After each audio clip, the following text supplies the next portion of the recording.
এখন রেস্টুরেন্টে গিয়ে কি করবি? রেস্টুরেন্টে গিয়ে কি করে জানিস না তুই? জানি, তবে খাওয়াবে কে? সেটাই তো কথা, খাওয়াবে কে? আজকে তো কারো জন্মদিন না যে তার থেকে জোর করে খাবো। সাকিব, তুই খাওয়া আজকে। আমি কেন খাওয়াবো? সেটাই তো, কেন খাবি, কেন খাওয়াবি? মনে পড়েছে তুই আজকে খাওয়াবি। কিন্তু কেন? আজকে কি আমার জন্মদিন নাকি, না বিশেষ কোনো দিন যে তোদের খাওয়াতে হবে? তুই যে এতদিন ডাকাতে থেকে সুন্দর হয়ে এসেছে, সেটার জন্যই তোকে আজ খাওয়াতে হবে। ও আল্লাহ, কাদের পাল্লায় পড়লাম? হ্যাঁ, এরা দেখি জোর করে খেতে চায়। আজ কোনো কথা শুনবো না তোর, তোর থেকে অনেক দিন কিছু খাই না, আজ খাওয়াতেই হবে। বুঝতে পেরেছি। কি বুঝতে পেরেছিস? তোদের বাসায় হয়তো খাবার শেষ হয়ে গিয়েছে, সকালে কিছুই খেয়ে আসিস নি, তাই এখন আমার থেকে জোর করে খেতে চাস। তোর থেকে খেতে চেয়েছি বলে আমাদের আজে বাজে অপবাদ দিবি না। তাহলে কেউ এই সামান্য কারণে এভাবে খেতে চায়? আমরা অত কথা শুনতে চাই না, তুই খাওয়াবি কিনা তাই বল। খাওয়াবো, তবে আজ নয়। আজকেই খাওয়াতে হবে। আচ্ছা, তাহলে আমার একটা শর্ত আছে। কোন রেস্টুরেন্টে গিয়ে খাওয়া হবে না, ফুচকা খেতে হবে, তাও আবার কামরুল মামার দোকান থেকে। আমি রাজি। সারা তুই আসিস শুধু টাকা বাঁচানোর জন্য। আমার শর্তে রাজি থাকলে এক চাপুন, আর না হলে রিক্সা ধরুন আর বাসায় যান। আচ্ছা চল, শালা কিপটা, তোর থেকে পরে উসুল করে নেব। আমরা সবাই কামরুল মামার দোকানে আসলাম। তারপর ওদেরকে টেবিলে বসতে বলে আমি ফুচকার অর্ডার দিতে গেলাম। কামরুল মামার কাছে 4 জন 4 প্লেট ফুচকা অর্ডার দিলাম। এইবার দেখাবো আমার থেকে খাওয়ার মজা কেমন। এমন খাওয়াবো আর জীবনে আমার থেকে কিছু খেতে চাইবে না। মামা, 4 প্লেট ফুচকা বানান, আর 1 প্লেট একটু আলাদা করে রাখুন। কেন? বললাম একটু সাইডে রাখুন। এবার কি করবেন? বাকি 3টাই ইচ্ছা মতো ঝাল দেন। এত ঝাল হলে তো খেতে পারবে না। সেটা আপনাকে দেখতে হবে না, আপনি ঝাল দেন। বলার পর মামা 3 প্লেটে ঝাল দিয়েছে আর বারবার আমার দিকে তাকাচ্ছে। ফুচকা তৈরি হয়ে যাওয়ার পর 3টা প্লেট নিয়ে ওদের সামনে রেখে আসলাম। 3 প্লেট কেন, তোরটা কই? আনছি, তোরা খেতে থাক। তোরটা আলাদা কেন? আরে, আমি এক হাতে কয়টা আনবো? হ্যাঁ, একসাথে 4টা আনতে পারিনি, তাই আনিনি। ওরা আর কোনো কথা বলল না। আমি গিয়ে আমার প্লেটটা এনে ওদের সাথেই বসলাম। আমার প্লেট থেকে একটা ফুচকা নিয়ে মুখে পরে নিলাম। ওরাও ফুচকা খেতে শুরু করলো, কিন্তু আশ্চর্যের ব্যাপার, কারো রিয়াকশন দেখছি না। ফুচকা কেমন হয়েছে? ফাটাফাটি। ঝাল টক সবকিছু ঠিক আছে তো? হ্যাঁ, একদম পারফেক্ট। আমি পুরো একটা আবাল হয়ে গেলাম। কি হলো এটা? ওরা স্বাভাবিকভাবেই ফুচকাগুলো খাচ্ছে, কিন্তু কিছুই হচ্ছে না। এটা কি করে হতে পারে? তাহলে কি ফুচকাওয়ালা মামা আমার সাথে বাটপারি করলো? দাঁড়া, ওনাকে দেখে নেছি। সবাই খাওয়া শেষ করে তোরা এখানে থাক, আমি বিলটা দিয়ে আসি। থাক, তোকে দিতে হবে না, আমি দিচ্ছি। আরে না, আমি দিচ্ছি। আরে থাক, আমি দিচ্ছি, তুই না হয় অন্য কোনো দিন দিস। আমি আর কথা বাড়লাম না। রাহাত গিয়ে ফুচকার বিলটা দিয়ে আসলো। ফুচকাওয়ালার দিকে আমার চোখ পড়তেই আমার দিকে তাকিয়ে একটা মুচকি হাসি দিল।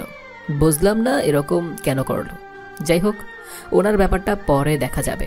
আমরা সবাই যার যার বাসার দিকে রওনা দিলাম। বাসায় এসে সোজা আমার রুমে ফ্রেশ হয়ে নিচে এসে আম্মুকে বললাম খাবার দিতে। আম্মু কাজে বিজি থাকায় ভাবি এসে খাবার বেড়ে দিল। ভাবির মুখের দিকে তাকিয়ে বেশ অবাক হলাম। ভাবি, একটা কথা জিজ্ঞেস করব? কি? তোমাকে এরকম দেখাচ্ছে কেন? কেমন দেখাচ্ছে? মনে হচ্ছে কোনো চিন্তায় আছো। একটু আগে সাদিয়ার সাথে কথা বলেছি। ওহো, আজকে কলেজে সাদিয়াকে কেমন যেন চিন্তিত লাগলো, আর ক্লাসে দেরি করেও এসেছে। কি হয়েছে, শুনেছ কিছু? সাদিয়া অনেক সমস্যার মধ্যে আছে। কি সমস্যা বলবে তো? সেটা কিছু বলিনি। আমি আর কথা না বাড়িয়ে চুপচাপ খেয়ে উঠে এলাম। ওর মতো মেয়ে আবার কিসের সমস্যায় পড়বে? ও নিজেই তো একটা সমস্যা। বিকেলের দিকে বন্ধুদের সাথে বাইক নিয়ে ঘুরতে বের হয়েছে। বন্ধু বলতে শুধু রাহাত আর সাগর। 3 জন কিছুক্ষণ নদীর পাড়ে ঘুরে ওখান থেকে একটা বেঞ্চে বসলাম। হঠাৎ চোখ গেল একটা ছেলে আর একটা মেয়ের ওপর। কিন্তু ও এখানে কি করে? হ্যাঁ, এটা সাদিয়া, আর ছেলেটাকে খুব চেনা চেনা লাগছে। কিন্তু সাদিয়া এই সময় আর ওই ছেলেটার সাথে কি করছে এখানে? দেখতো, ওইটা সাদিয়া না? হ্যাঁ, কিন্তু এখানে কেন? আমিও তো সেটাই ভাবছি, এখানে কি করতে আসছে? আর ওই ছেলেটা সিজানের মতো মনে হচ্ছে না? হ্যাঁ, ওটা তো সিজান। সাদিয়া ওর সাথে এখন কি করছে? জানি না, ওই মেয়ের কাণ্ডকালাপ কিছুই বোঝা যায় না। একটু সামনে এগিয়ে দেখবো ওরা কি করে। চল যাই। ওই মেয়ের ভাবমূর্তির কিছু বোঝা যায় না, কখন কি নিয়ে আবার ফাঁসিয়ে দেবে তার কোনো গ্যারান্টি নেই। কিন্তু এখন যদি সত্যিই কোনো বিপদে পড়ে থাকে তাহলে? তুই ঠিকই বলেছিস, আমাদের একটু এগিয়ে গিয়ে দেখা দরকার। সাদিয়া সত্যি হয়তো কোনো বিপদে পড়েছে। দেখলি না আজ কলেজে কেমন দেখতে লাগছিল ওকে? আচ্ছা চল, কিন্তু ওদের বেশি কাছে যাওয়া যাবে না। আচ্ছা। এই বলে আমরা তিনজন যখনই উঠতে যাব তখনই দেখি সিজান সাদিয়াকে জোর করে বাইকে বসিয়ে নিয়ে চলে যাচ্ছে। সাদিয়া জোরে চিৎকার দিয়ে কাউকে ডাকছে না, কিন্তু দেখে এটা মনে হচ্ছে যে ওকে জোর করে নিয়ে যাওয়া হচ্ছে। ওরা তো বাইকেই করে চলে যাচ্ছে। একটা জিনিস খেয়াল করেছিস, সাদিয়াকে মনে হচ্ছে জোর করে ধরে নিয়ে যাচ্ছে। হ্যাঁ, সেটাই তো দেখলাম। এখন কি করব আমরা? ছেলেটা মোটেও সুবিধার নয়। হ্যাঁ, সেটা আমি জানি। আর এর আগেও সিজান সাদিয়াকে প্রপোজ করেছিল, সাদিয়া কিছু বলেনি, আর কমন বিষয় ভেবে উড়িয়ে দিয়েছিল। আমার ব্যাপারটা একদমই ভালো লাগছে না। তাহলে আমরাও পিছু নেই। কথাটা মন্দ বলিসনি। আচ্ছা, যাওয়ার পরে যদি আবার কোনো ঝামেলা হয় তাহলে কিন্তু। সেটা পরে দেখা যাবে, আগে ওদের পিছু নেই। তারপর আমরা তিনজন বাইক নিয়ে ওদের পিছনে পিছনে যাচ্ছি। তোর ভাবিকে একটু ফোন করে জানাবি ব্যাপারটা? না, এখন কিছু বলা যাবে না। এখন বললে ভাবি হয়তো চিন্তা করবে। ওরা তো চলেই যাচ্ছে, তা আমার কোনো নামই নিচ্ছে না। যাক, যতদূর যাবে আমরা ওদের পিছু পিছু থাকবো। আজকে যদি কিছু উল্টাপাল্টা করে তাহলে ওর খবর আছে। দাঁড়িয়েছে। এখানে রাখতই। আমরা তিনজনই বাইকের উপর বসে আছি। দেখি সিজান সাদিয়ার হাত ধরে জোর করে টানতে টানতে একটা বাসার মধ্যে নিয়ে যাচ্ছে। সাদিয়া এমনিতেই যেতে চাইছে না, কিন্তু দেখে মনে হচ্ছে যেতে বাধ্য হচ্ছে। আরে এটা তো শাওনদের বাসা। শাওন তো সৃজনের বন্ধু, হঠাৎ এখানে সাদিয়াকে নিয়ে কি করতে আসলো? ব্যাপারটা কিন্তু মোটেও সুবিধার লাগছে না। সাদিয়া যদি কিছু করে দেয়। আচ্ছা চল আস্তে আস্তে ভিতরে যাই। আমরা তিনজন একসাথে বাসায় এলাম। কোথায় গেল ওরা? ওই যে ওই রুম থেকে কথা বলার আওয়াজ আসছে। চল ওখানে। আমরা দরজার কাছে গিয়ে দাঁড়ালাম। ভেতর থেকে কথার আওয়াজ আসছে। কাজটা কিন্তু ভালো হচ্ছে না। ভালো খারাপ আমি কিছু বুঝি না। তুই ছবিগুলো ডিলিট করে দে। তাহলে আমার সাথে থাকতে রাজি হও। তুই এতটা খারাপ আমি কখনো চিন্তাও করতে পারিনি। খারাপের এখনো কিছুই হয়নি, হাড়ির মধ্যে খারাপ বুঝে গেলি? যা হওয়ার সেটা তো এখন হবে। আমাকে যেতে দে বলছি। যাবি, তবে কাজটা হোক তারপর। শাওন তুই তো কিছু বল। দেখ ওর মাথা খারাপ হয়ে গিয়েছে। আমি কি বলবো, আমি এই দিনটার জন্যই তো অপেক্ষা করে আছি। তার মানে তুই ওর সাথে ছিলি? তবে কি তোর সাথে থাকবো? আমাকে যেতে দে প্লিজ, না হলে খুব খারাপ হবে কিন্তু। কিছু হবে না, এখানে কেউ আসবে না। ছাড় বলছি, কাজটা ভালো করছিস না। কেউ আসবে না, তাই বলছি ভালোই ভালোই রাজি হয়ে যা। তুই সুখ পাবি আর আমরাও। কোনো দিনও না। তাহলে আর কি করার, যা করার আমাকেই করতে হবে।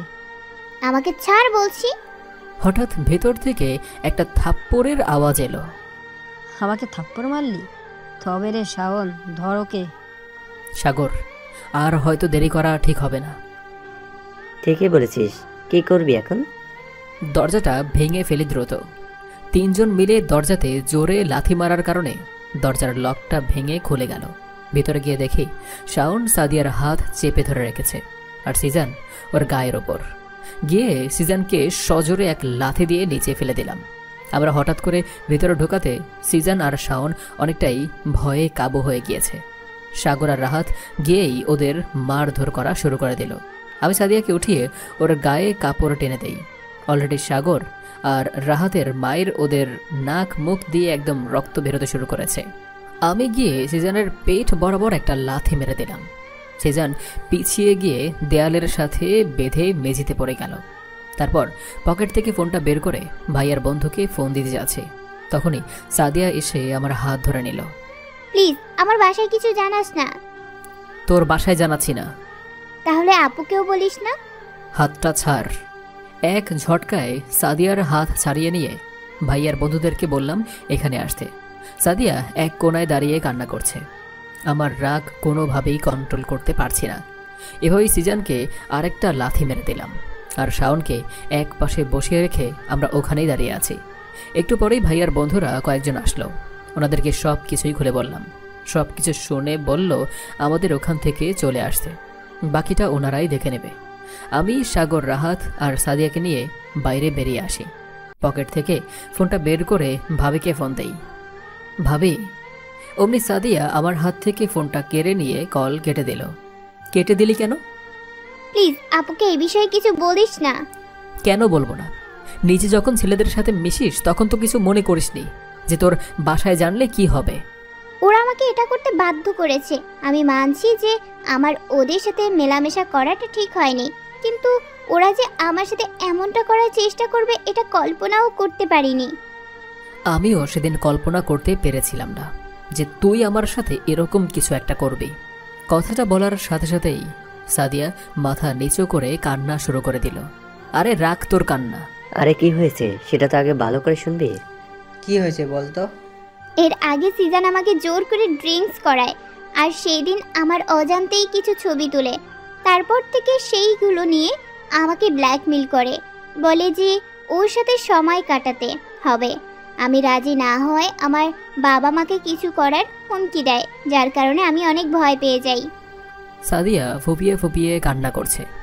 আজ কলেজে যাওয়ার সময় আমার পথ আটকায়, সেই জন্য কলেজে যেতে দেরি হয়ে গিয়েছিল।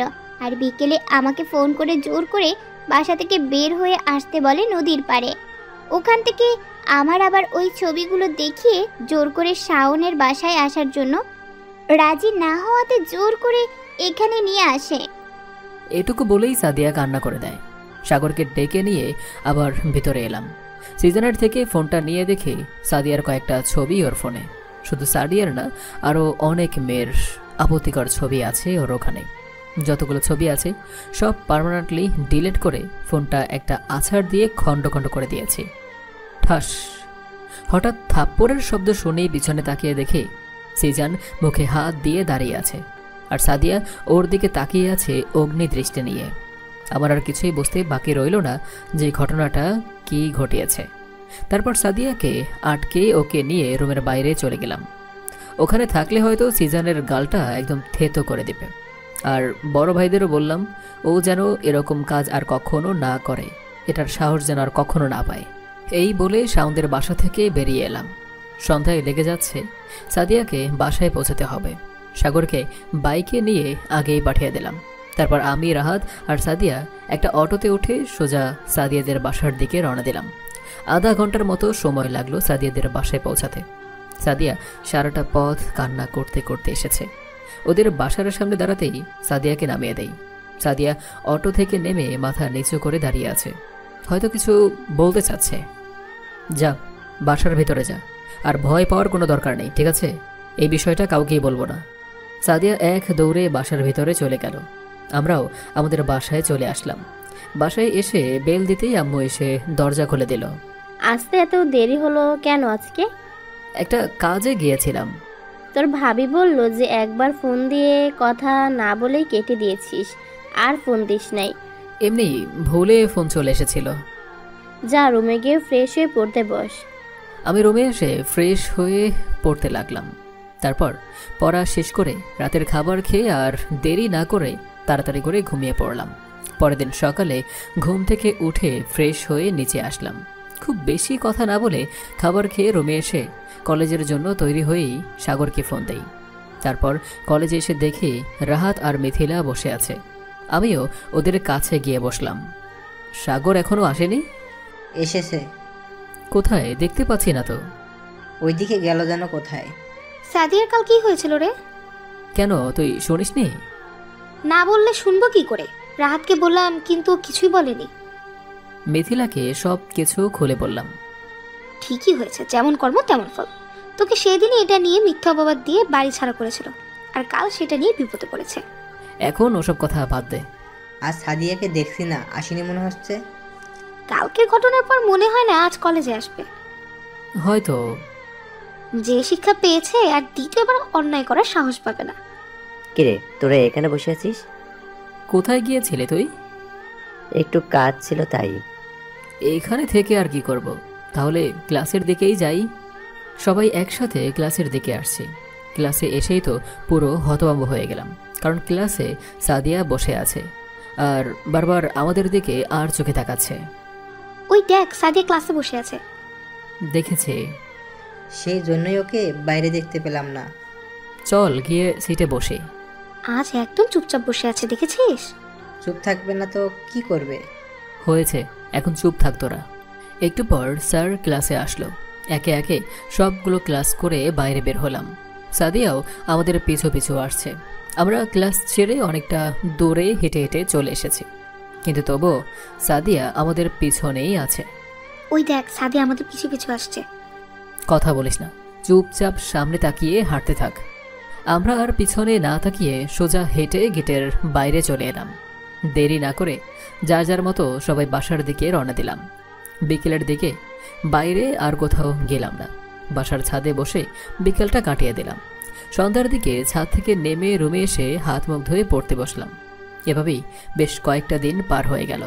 প্রতিদিনই কলেজে যাই। সাদিয়া আমাদের সাথে মেশার অনেক চেষ্টা করছে। সাদিয়া এখন ক্লাসে একা একা বসে থাকে। ওর বান্ধবীদের সাথে তেমন একটা কথা বলে না। চেহারাটাও কেমন ফ্যাকাশে হয়ে গিয়েছে। আজ সকালে ঘুম থেকে উঠে খাওয়া দাওয়া করে কলেজে আসলাম। এসে তো রীতিমতো টাসকি খেয়ে গেলাম, কারণ সাদিয়া আর মিথিলা একসাথে বসে গল্প করছে। আমি ওদের কাছে গিয়ে, মিথিলা ক্লাসে আয়।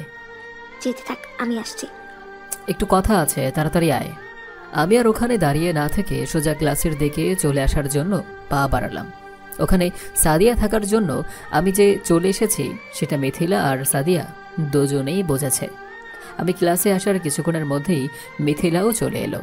তারপর আমরা ছাড়াও আরও অনেকেই চলে আসছে ক্লাসে। কি কথা বলছিলি ওর সাথে? আমি আগে বলিনি, আমাকে ওখানে বসে থাকতে দেখে ওই এসে কথা বলেছে। এখন এত কথা বলার প্রয়োজন হলো কি জন্য? কি জানি, আমার কাছে এসে কান্না করে দিয়েছে।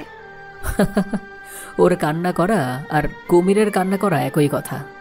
ওর কথাবার্তা শুনে অন্যরকম মনে হলো। কি রকম? এসেই কান্না করে দিয়েছে, তারপর সরি টরি বলে অস্থির। বাহ, ভালোই।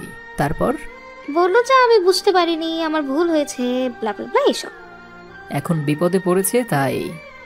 তারপরেও মেয়েটা অতটাও খারাপ না, শুধু বাচ্চা লোকের সাথে মেশার জন্য অহংকারটা বেড়ে গিয়েছিল। তা তুই কি বললি?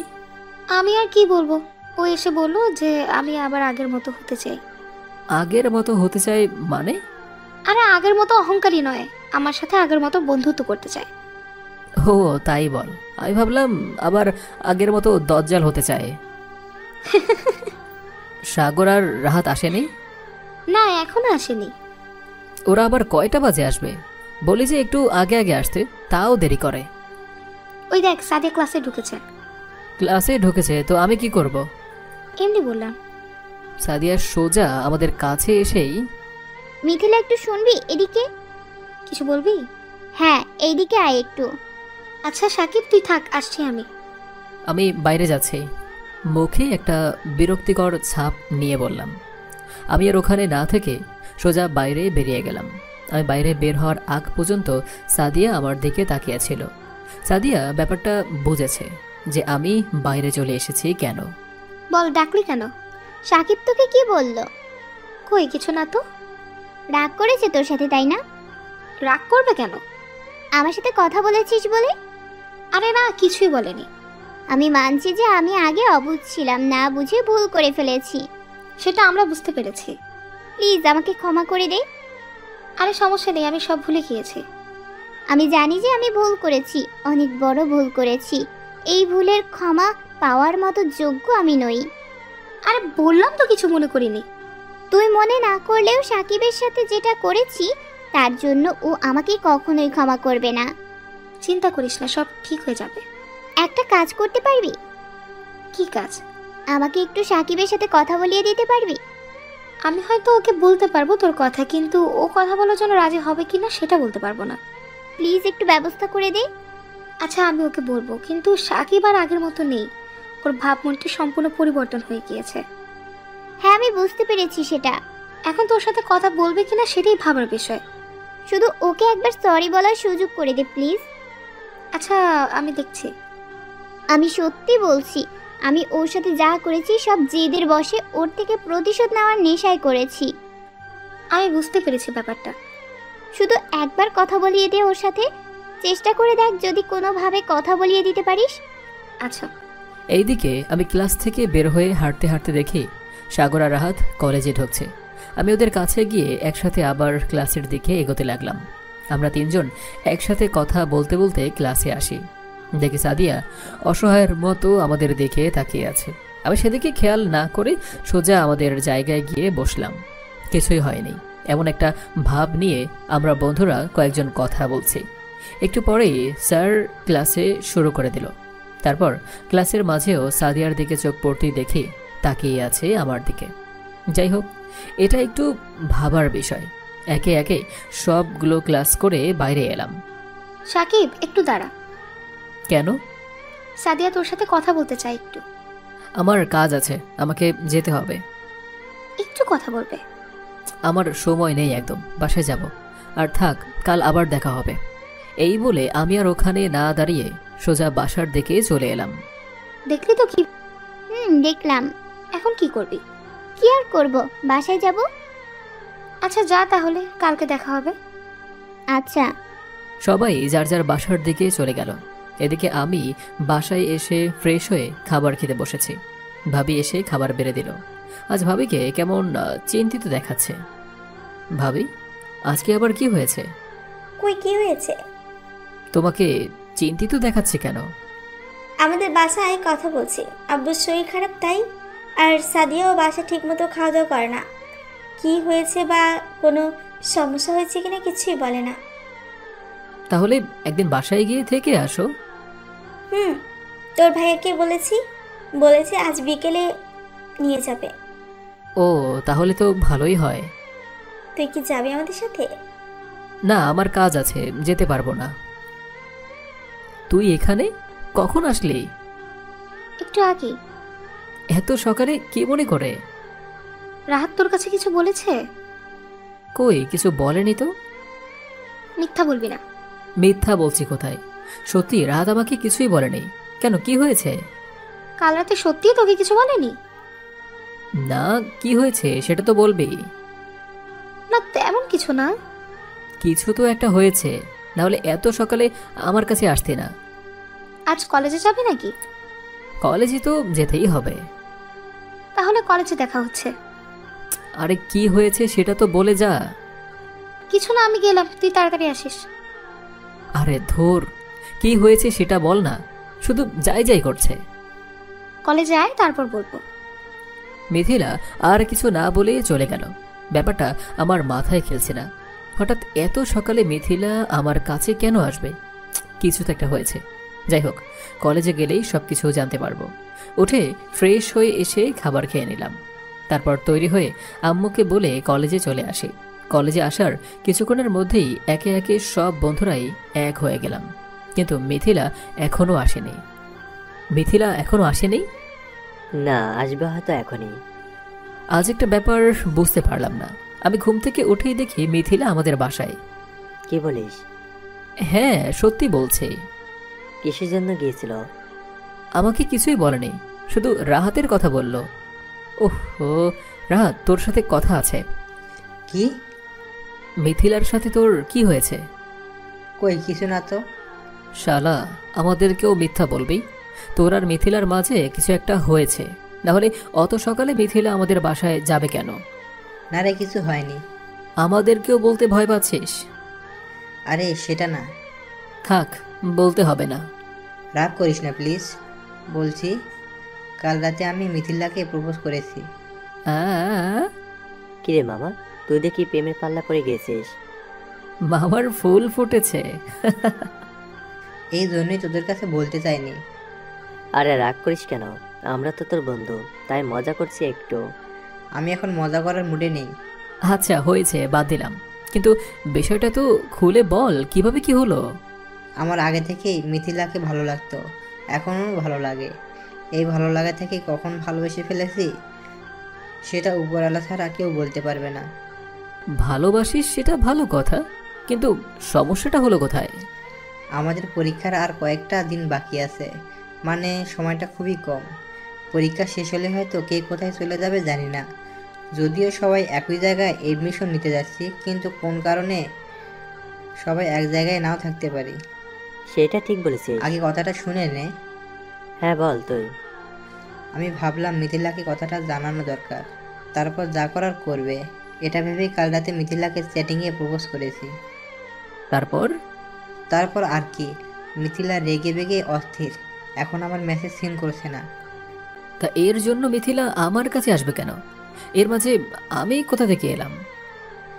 আমি ওকে বলেছিলাম যে তুই সব জানিস। কাকে বলেছিলি? ওই আবাল শালাকে এখান থেকে যেতে বলতো। তুমি ডুবে ডুবে মিথিলাকে নিয়ে প্রেমের স্বপ্ন দেখলে কিছুই না, আর আমরা জেগে জেগে বললেই দোষ। দুর্বল। সাগর, তুই চুপ কর তো। আচ্ছা, এখন কি করবি? এখন আর কি করব? মিথিলা তো এখন আর কথাই বলবে না হয়তো। কেন যে কাল রাতে ওটা করতে গেলাম। বলেছিস ভালো হয়েছে, যদি অন্য কেউ বলতো। মেসেজে না বলে মিথিলার সামনে এসে বললে ভালো হতো। রেগে গিয়ে যদি থাপ্পড় দিত। কাল রাতে যেভাবে কথা বললো, আমাকে সামনে পেলে হয়তো গালটা লাল করে দিত। দু একটা খেলে সমস্যা হতো না। তাহলে তোকে এখনই একটা লাগিয়ে দেই, দেখি কিছু হয় কি না। থাক, তার আর দরকার নেই। হঠাৎ দেখি সাদিয়া আর মিথিলা একসাথে কলেজে ঢুকছে। ভালোই তো জমে উঠেছে দুজনের। কাদের আবার জমে উঠল? ওই দেখ, মিথিলাদের দেখিয়ে। জমে তো উঠবে, ওরা আগে থেকেই তো প্রাণের বান্ধবী ছিল, শুধু মাঝে কিছুদিন সরকারি ছুটিতে গিয়েছিল। এখন ছুটি শেষে তাই আবার এক হয়েছে। মিথিলার তো ভালোই সম্পর্ক হয়ে গিয়েছে সাদিয়ার সাথে। ওই তো আমি বললাম না, সেটাই। হলি হোক, ওর ইচ্ছা হয়েছে, ও মিল করেছে, তাতে আমাদের কি? তা ঠিক। সাদিয়া মিথিলার কাছে পাত্তা পেলেও আমার কাছে পাবে না, আর তোরাও দিলে দিতে পারিস। আরে না, যেখানে তোর কোনো সম্পর্ক থাকবে না সেখানে আমরা কিভাবে সম্পর্ক রাখবো? সেটা তোদের ইচ্ছা। ওরা তো আমাদের এদিকে আসছে। আমি ক্লাসে চলে গেলাম। ওরা তো আমাদের এদিকে আসছে, তাহলে আমরা এখানে থেকে কি করব? আমরাও যাব। চল। আমরা আর ওখানে দাঁড়িয়ে না থেকে ক্লাসে চলে এলাম।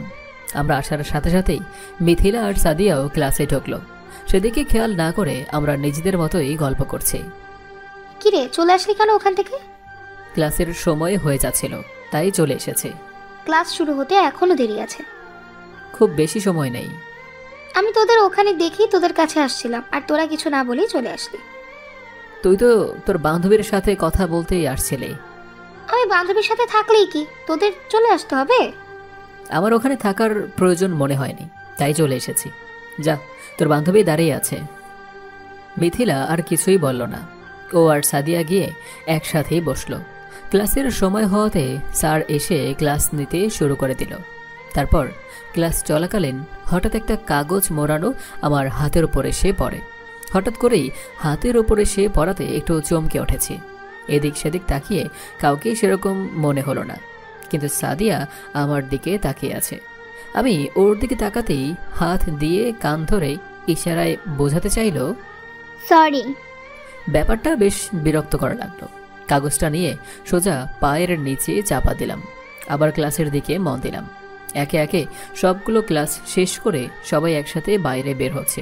হঠাৎ সাদিয়া সামনে এসে আমার পথ আটকে দাঁড়ালো। সামনে থেকে সর। প্লিজ আমার কথাটা শোন। কোনো কথা শুনতে চাই না। প্লিজ সাকিব, পথ ছেড়ে দে। একটাবার কথাটা শোন। তোর কথা শোনার মতো টাইম আমার কাছে নেই। তোকে শুনতে হবে। আমি বাধ্য নই। সামনে থেকে সরে দাঁড়া। এই বলে সাদিয়াকে সামনে থেকে হাত দিয়ে সরিয়ে চলে আসতে যাব, তখনই পিছন থেকে সাদিয়া হাত ধরে নিল। আমিও পিছনে ঘুরেই ঠাস। তোর সাহস হয় কি করে আমার হাত ধরার? শুধু একটাবার আমার কথাটা শোন প্লিজ, শুধু একবার। আমি বললাম তো, তোর কথা শোনার মতো সময় আমার কাছে নেই। একবার বললে কথা কানে যায় না? সাদিয়া মাথা নিচু করে দাঁড়িয়ে আছে। এরপর থেকে আমার সামনে আর কখনো আসবে না, আর আসলে তোর ফল কিন্তু ভালো হবে না। আমি ওখান থেকে চলে এলাম। আমার পিছনে সাগর আর রাহাতও চলে আসলো। আসার সময় পিছন থেকে সাদিয়ার বলা কথাগুলো স্পষ্ট শুনতে পেলাম। কি করবি? তোর সামনে আসলে মারবি, তাই তো? দেখি তুই কত মারতে পারিস, আমিও তোর পিছু ছাড়বো না। আমি আর কিছু না বলে সোজা বাসায় চলে আসলাম। ফ্রেশ হয়ে বিছানার উপরেই বসলাম। ভাবছি আগে আমি সাদিয়ার পেছনে ঘুরতাম, আর এখন ও নিজে থেকেই কথা বলতে আসছে। তবে এখন ওকে বুঝতে হবে কষ্টটা কি জিনিস। সেদিনটা পার করে পরের দিন সকালে ঘুম থেকে উঠে ফ্রেশ হয়ে নাস্তা করে এসেছি। ভাবি, খেতে দাও। ওখানে বস দিয়েছি। তোমাকে একটা কথা বলার ছিল। কি? তোমার বোনকে বলে দিও আমাকে যেন আর বিরক্ত না করে, আর আমার সামনেও যেন না আসে। আচ্ছা, আমি বলে দিব। মাথাটা নিচু করে বলল। খাবার খেয়ে রুমে এসে তৈরি হয়ে বেরিয়ে পড়লাম কলেজের উদ্দেশ্যে। কলেজে এসে আমি, সাগর আর রাহাত এক জায়গায় বসে কথা বলছি। হঠাৎ কোথা থেকে যেন মিথিলা আসলো। আজ তোর বান্ধবীর কি হলো? কই কিছু হয়নি তো, সাদিয়া ওখানেই বসে আছে। না মানে আজ তোর বান্ধবীকে রেখে আমাদের এখানে আসলে হঠাৎ, তাই বললাম। এটা কোনো কথা হলো? আচ্ছা বাদ দে, বস এখানে। আমরা চারজন একসাথে বসে কথা বলছি, কিন্তু একটা জিনিস পরিষ্কার যে মিথিলা রাহাতের সাথে কথাই বলছে না। রাহাত কোনো কথা বললেও মিথিলা তার কোনো উত্তর দিচ্ছে না। মিথিলা, একটা কথা বলতো। কি? তুই রাহাতের সাথে কথা বলিস না কেন? ওকে আমার বন্ধু বানিয়েছি, তাই বলে এই নয় যে বয়ফ্রেন্ড বানাতে হবে। কেন, বন্ধু হলে কি বয়ফ্রেন্ড হওয়া যায় না? সেটা আমি জানি না, আমি ওকে শুধু বন্ধু ভাবতাম। আর ও কি সব আজে বাজে কথা বলছে। কি বলেছে? ও আমাকে সেদিন মেসেজে আজে বাজে কথা বলেছে, আমাকে নাকি ভালোবাসে। এটা কি আজে বাজে কথা হলো? আচ্ছা সেটা যাই হোক, কিন্তু আমাকে প্রপোজ করার সাহস পায় কোথা থেকে? তোকে ভালো লেগেছে তাই প্রপোজ করেছে। এসব কথা বাদ দে তো, আর ভালো লাগছে না। ভালোবাসাটা কি ভুল? ভালোবাসাটা ভুল নয়, তবে তুই ভুল মানুষকে ভালোবেসেছিস। সত্যি তোকে ভালোবাসি। কোনো কথা শুনতে চাই না, আর এসব নিয়ে জোর করলে তোর সাথে বন্ধুত্বটা রাখা সম্ভব হবে না। তোরা ঝগড়াঝাটি বাদ দিবি? আমার একদমই সহ্য হচ্ছে না। এখানে ঝগড়াঝাটি হচ্ছে না, দুজনের সমস্যাটা সমাধান করা হচ্ছে। আচ্ছা কর তুই। হয়তো রাহাত ভুল করে তোকে ভালোবাসি কথাটা বলেছে। ভুল করে না, সত্যি তোকে ভালোবাসে তাই বলেছে। তার জন্য তুই ওর সাথে কথা বলাই বন্ধ করে দিবি? এই বিষয়ে আমি আর কোনো কথাই বলতে চাই না। আর সাকিব, তোর সাথে পরে কথা বলবো। কি আর করার, কেউ কোনো কথা বললাম না। ক্লাসের সময় হয়ে যাওয়াতে ক্লাসের দিকে রওনা দিলাম। ক্লাসে এসে আমরা তিনজন একসাথে বসে আছি, আর মিথিলা বসেছে সাদিয়ার সাথে। ক্লাসগুলো শেষ করে বাইরে বের হতেই আজও সাদিয়া সামনে এসে দাঁড়ালো। কথা আছে আমার। তোর কি কথা কানে যায় না? কথাটা কানে যায়, কিন্তু ভেতরে থাকে না। এক কান দিয়ে ঢুকে আর অন্য কান দিয়ে বের হয়ে যায়। আমি কি তোর সাথে মজা করার জন্য এসেছি? তুই কিসের জন্য এসেছিস সেটা তুই ভালো জানিস, কিন্তু আমি মজা করার জন্যই বলেছি। সর, আমার মজা করার মতো সময় নেই। বেআইনের সাথে মজা করবি, এর জন্য আবার সময় লাগে? বেআইন মানে? তোকে তো আমি চিনিই না। চল ফুচকা খাবো। ফুচকা খাবি তো যা, আমার কাছে কি? তোর সাথেই তো যাব। এই শোন, আমার সামনে সব ন্যাকামি করবি না। এখন কি এখানে দাঁড়িয়ে গল্প করবি নাকি এখান থেকে যাবে? চল। সাকিব দাঁড়া। কে শোনে কার কথা? চলে আসলাম ওখান থেকে। বাসায় এসে ফ্রেশ হয়ে খাওয়া দাওয়া সেরে নিলাম। আজ আর ঘুমালাম না। বাসায় থেকে শুধু ভাবি যে সাদিয়াকে এভাবে শাস্তি দেব, ওভাবে শাস্তি দেব, কিন্তু ওর সামনে গেলে সব কিছু ভুলে যাই। যাই হোক, বিছানায় বসে বই পড়তে পড়তে সময় পার করে দিলাম। এভাবেই চলছে দিনকাল। কলেজ, পড়াশোনা, ফোন, এই নিয়েই। শুধু এইগুলো নিয়েই না, আরও কিছু যোগ হয়েছে। দিন দিন সাদিয়ার উৎপাত যেন বেড়েই চলেছে। সবার সামনে এত অপমান করি, এত কথা শোনাই, এমনকি থাপ্পড় পর্যন্ত দেই, তারপরেও যেন আরও বেশি বেশি করছে। আবার ওইদিকে রয়েছে আর এক কাহিনী। রাহাত আর মিথিলা কলেজে আসলেই যেন ওদের ঝগড়া লেগেই থাকে। ওরা দুজন এত ঝগড়া করতে পারে তা কল্পনার বাইরে। ওইদিকে সাদিয়াকে অপমান করতে করতে নিজেই হাঁপিয়ে গিয়েছি, তবুও থামছে না। এভাবেই পার হচ্ছিল দিনগুলো। দেখতে দেখতে পরীক্ষা শুরু হয়ে গেল। পরীক্ষা চলছে, এর মাঝেও সাদিয়ার পাগলামিটা বেড়েই চলেছে। এ যেন ডেঙ্গু আর করোনার থেকেও অধিক দ্রুত ব্যতীত হচ্ছে। ওবায়দুল কাদের যে করোনার থেকে শক্তিশালী হয়েছিল, আমি কাদেরের থেকেও শক্তিশালী হয়ে তাও সাদিয়ার সাথে পেরে উঠছে না। পরীক্ষা প্রায় শেষের দিকে।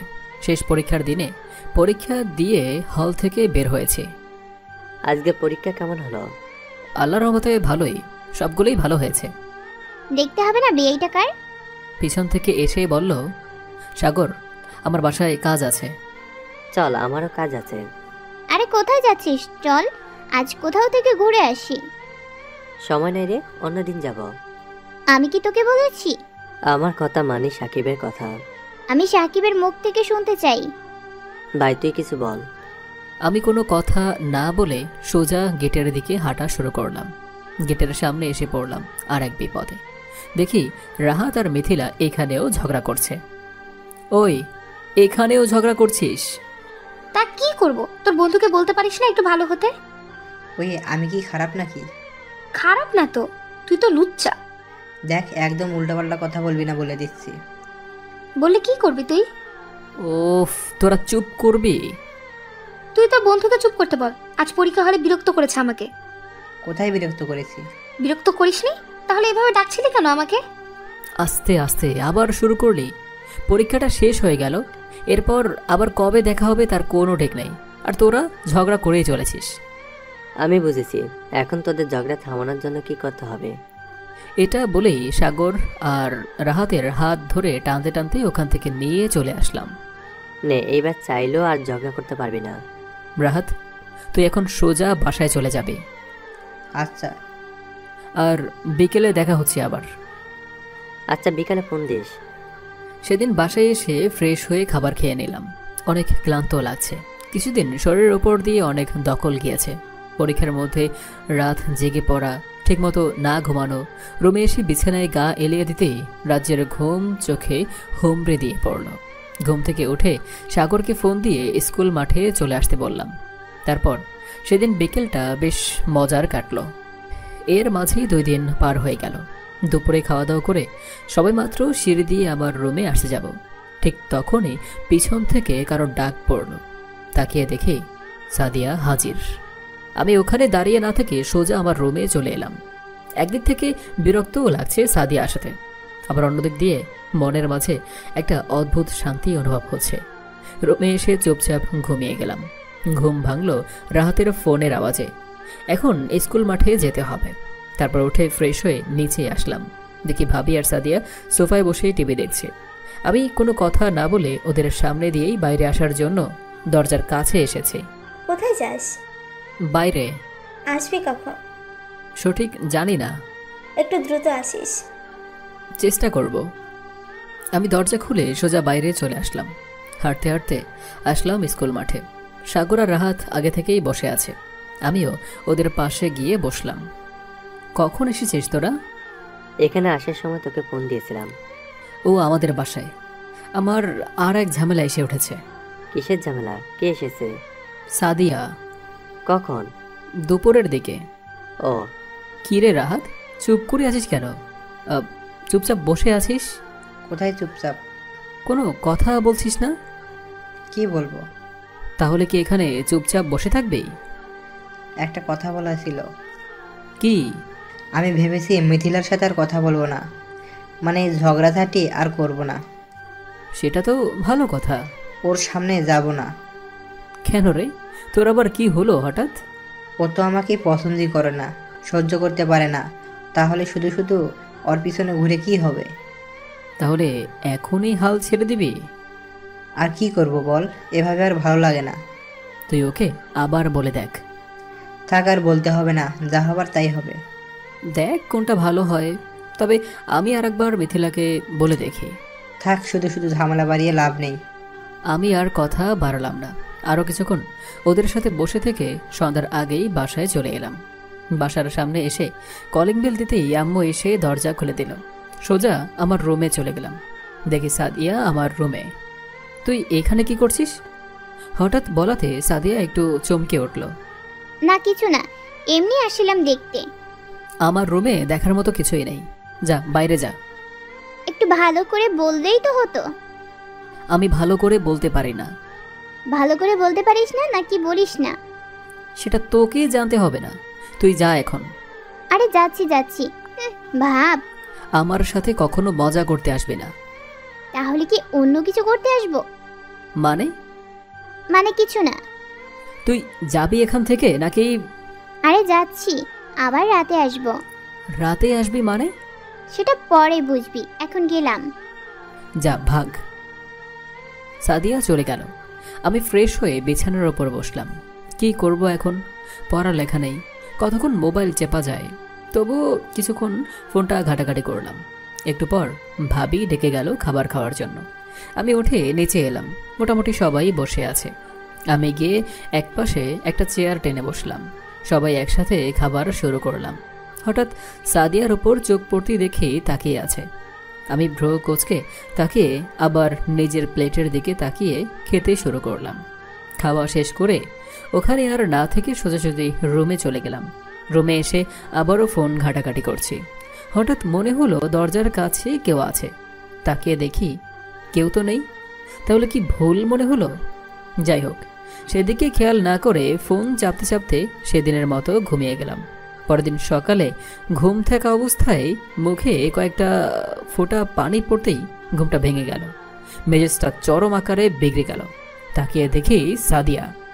তুই আমার রুমে কি করছিস? তোকে কফি দিতে আসলাম। আমি কি তোকে বলেছি কফি আনতে? না। তাহলে আনলি কেন? আর সকাল সকাল আমার ঘুম ভাঙানোর সাহস হয় কি করে তোর? আজ নিজের হাতে কফি বানিয়ে সবাইকে দিয়েছি, তাই ভাবলাম তুই যদি খাস, এই জন্য নিয়ে আসলাম। আমি কফি খাই না, নিয়ে যা। একদিন খেলে কিছুই হবে না। আমি বললাম খাবো না, তারপরও বারবার বলছিস কেন? আমি নিজে বানিয়েছি। তুই নিজে বানিয়েছিস, তুই নিজেই খা। আমাকে দিতে চাচ্ছিস কেন? না জানি আবার কি মিশিয়ে আসছিস এর ভিতরে। আর কিছু বলল না। কফি হাতেই রুম থেকে বেরিয়ে গেল। সকাল সকাল এসে ঘুমের 12টা বাজিয়ে দিল। যাই হোক, ওকে একটু বকে দিতে পেরেছি। তারপর আবার ঘুমানোর চেষ্টা করলাম, কিন্তু পারলাম না। উঠে গিয়ে ফ্রেশ হয়ে নিচে এলাম। দেখি সাদিয়া সোফায় বসে আছে আর ভাবি টেবিলের খাবার সাজাচ্ছে। সাদিয়া দেখি মাথা নিচু করে বসে আছে। আমি ভাবিকে খাবার দিতে বলে টেবিলে বসলাম। সকালে কফিটা খেয়েছিলি? না। কেন? তুমি তো জানোই আমি সকালে কফি অথবা চা খাই না। আজকে খেয়ে দেখতি, কফিটা কিন্তু খুব মজা হয়েছিল। বেশি ভালো জিনিস আমার পেটে সয় না। আমি কেন কথা বলেছি ভাবি সাদিয়া দুজনেই বুঝেছে, তাই আর কোনো কথা বলল না। আমিও চুপচাপ খাবার শেষ করে রুমে আসতে যাব। তখনই ফোনটা বেজে উঠল। ফোনটা বের করে দেখি রাহাত ফোন দিয়েছে। কিরে এত সকালে? কোথায় আছিস তুই? বাসায়। এখন একটু হসপিটালে চলে আয়। হসপিটালে কেন? মিথিলার আব্বু অ্যাক্সিডেন্ট করেছে, ওনাকে হসপিটালে নিয়ে এসেছি। তুই একটু তাড়াতাড়ি আয়, আর মিথিলাকে জানিয়ে দিস ব্যাপারটা। ও আমার নাম্বার ব্লক করে রেখেছে। আমি ফোনটা কেটে রুমে গিয়ে তৈরি হয়ে আম্মুকে বলেই বেরিয়ে পড়লাম হসপিটালের উদ্দেশ্যে। আসার পথে মিথিলাকে বাসা থেকে বের হতে বললাম, আর আমিও মিথিলাদের বাসার সামনে চলে আসলাম। মিথিলাকে অনেক বুঝিয়ে তারপর দুজনে একসাথে হসপিটালে আসি। এসে দেখি রাহাত একটা রুমের বাইরে বেঞ্চের উপর বসে আছে। মিথিলা অলরেডি কান্না শুরু করে দিয়েছে। আঙ্কেল কোথায়? ভিতরে আছে। অ্যাক্সিডেন্ট কিভাবে হলো? হঠাৎ করেই বাইকের সামনে চলে গিয়েছিল। ঠাস একটা থাপ্পড়ের শব্দ হলো। থাপ্পড়টা রাহাতের গালে পড়েছে আর মেরেছে মিথিলা। গাড়ি চালানোর সময় হুঁশ থাকে না? রাস্তায় কিভাবে গাড়ি চালাস? আরে কথাটা। আর একটা কথা বলবি না। তোর শত্রুতা আমার সাথে। আমার আব্বু কি ক্ষতি করেছে যার কারণে আমার আব্বুর ক্ষতি করলি? আরে কি করছিস? ওকে এভাবে বকছিস কেন? আর থাপ্পড়ি বা মারলি কেন? মারবো না তো কি করব?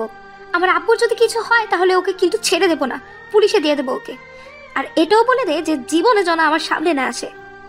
কান্না করতে করতে জোরেই বলল। মিথিলা, তুই এত চিল্লাচিল্লি করছিস কেন? শান্ত হ, ব্যাপারটা আমি দেখছি। রাহাত আর ওখানে না দাঁড়িয়ে সোজা হসপিটালের বাইরে চলে এলো। আমি এত ডাকার পরেও পিছনে ফিরেও দেখল না। আমি মিথিলাকে ওখানেই বেঞ্চের উপর বসতে বলে দৌড়ে রাহাতের কাছে চলে এলাম।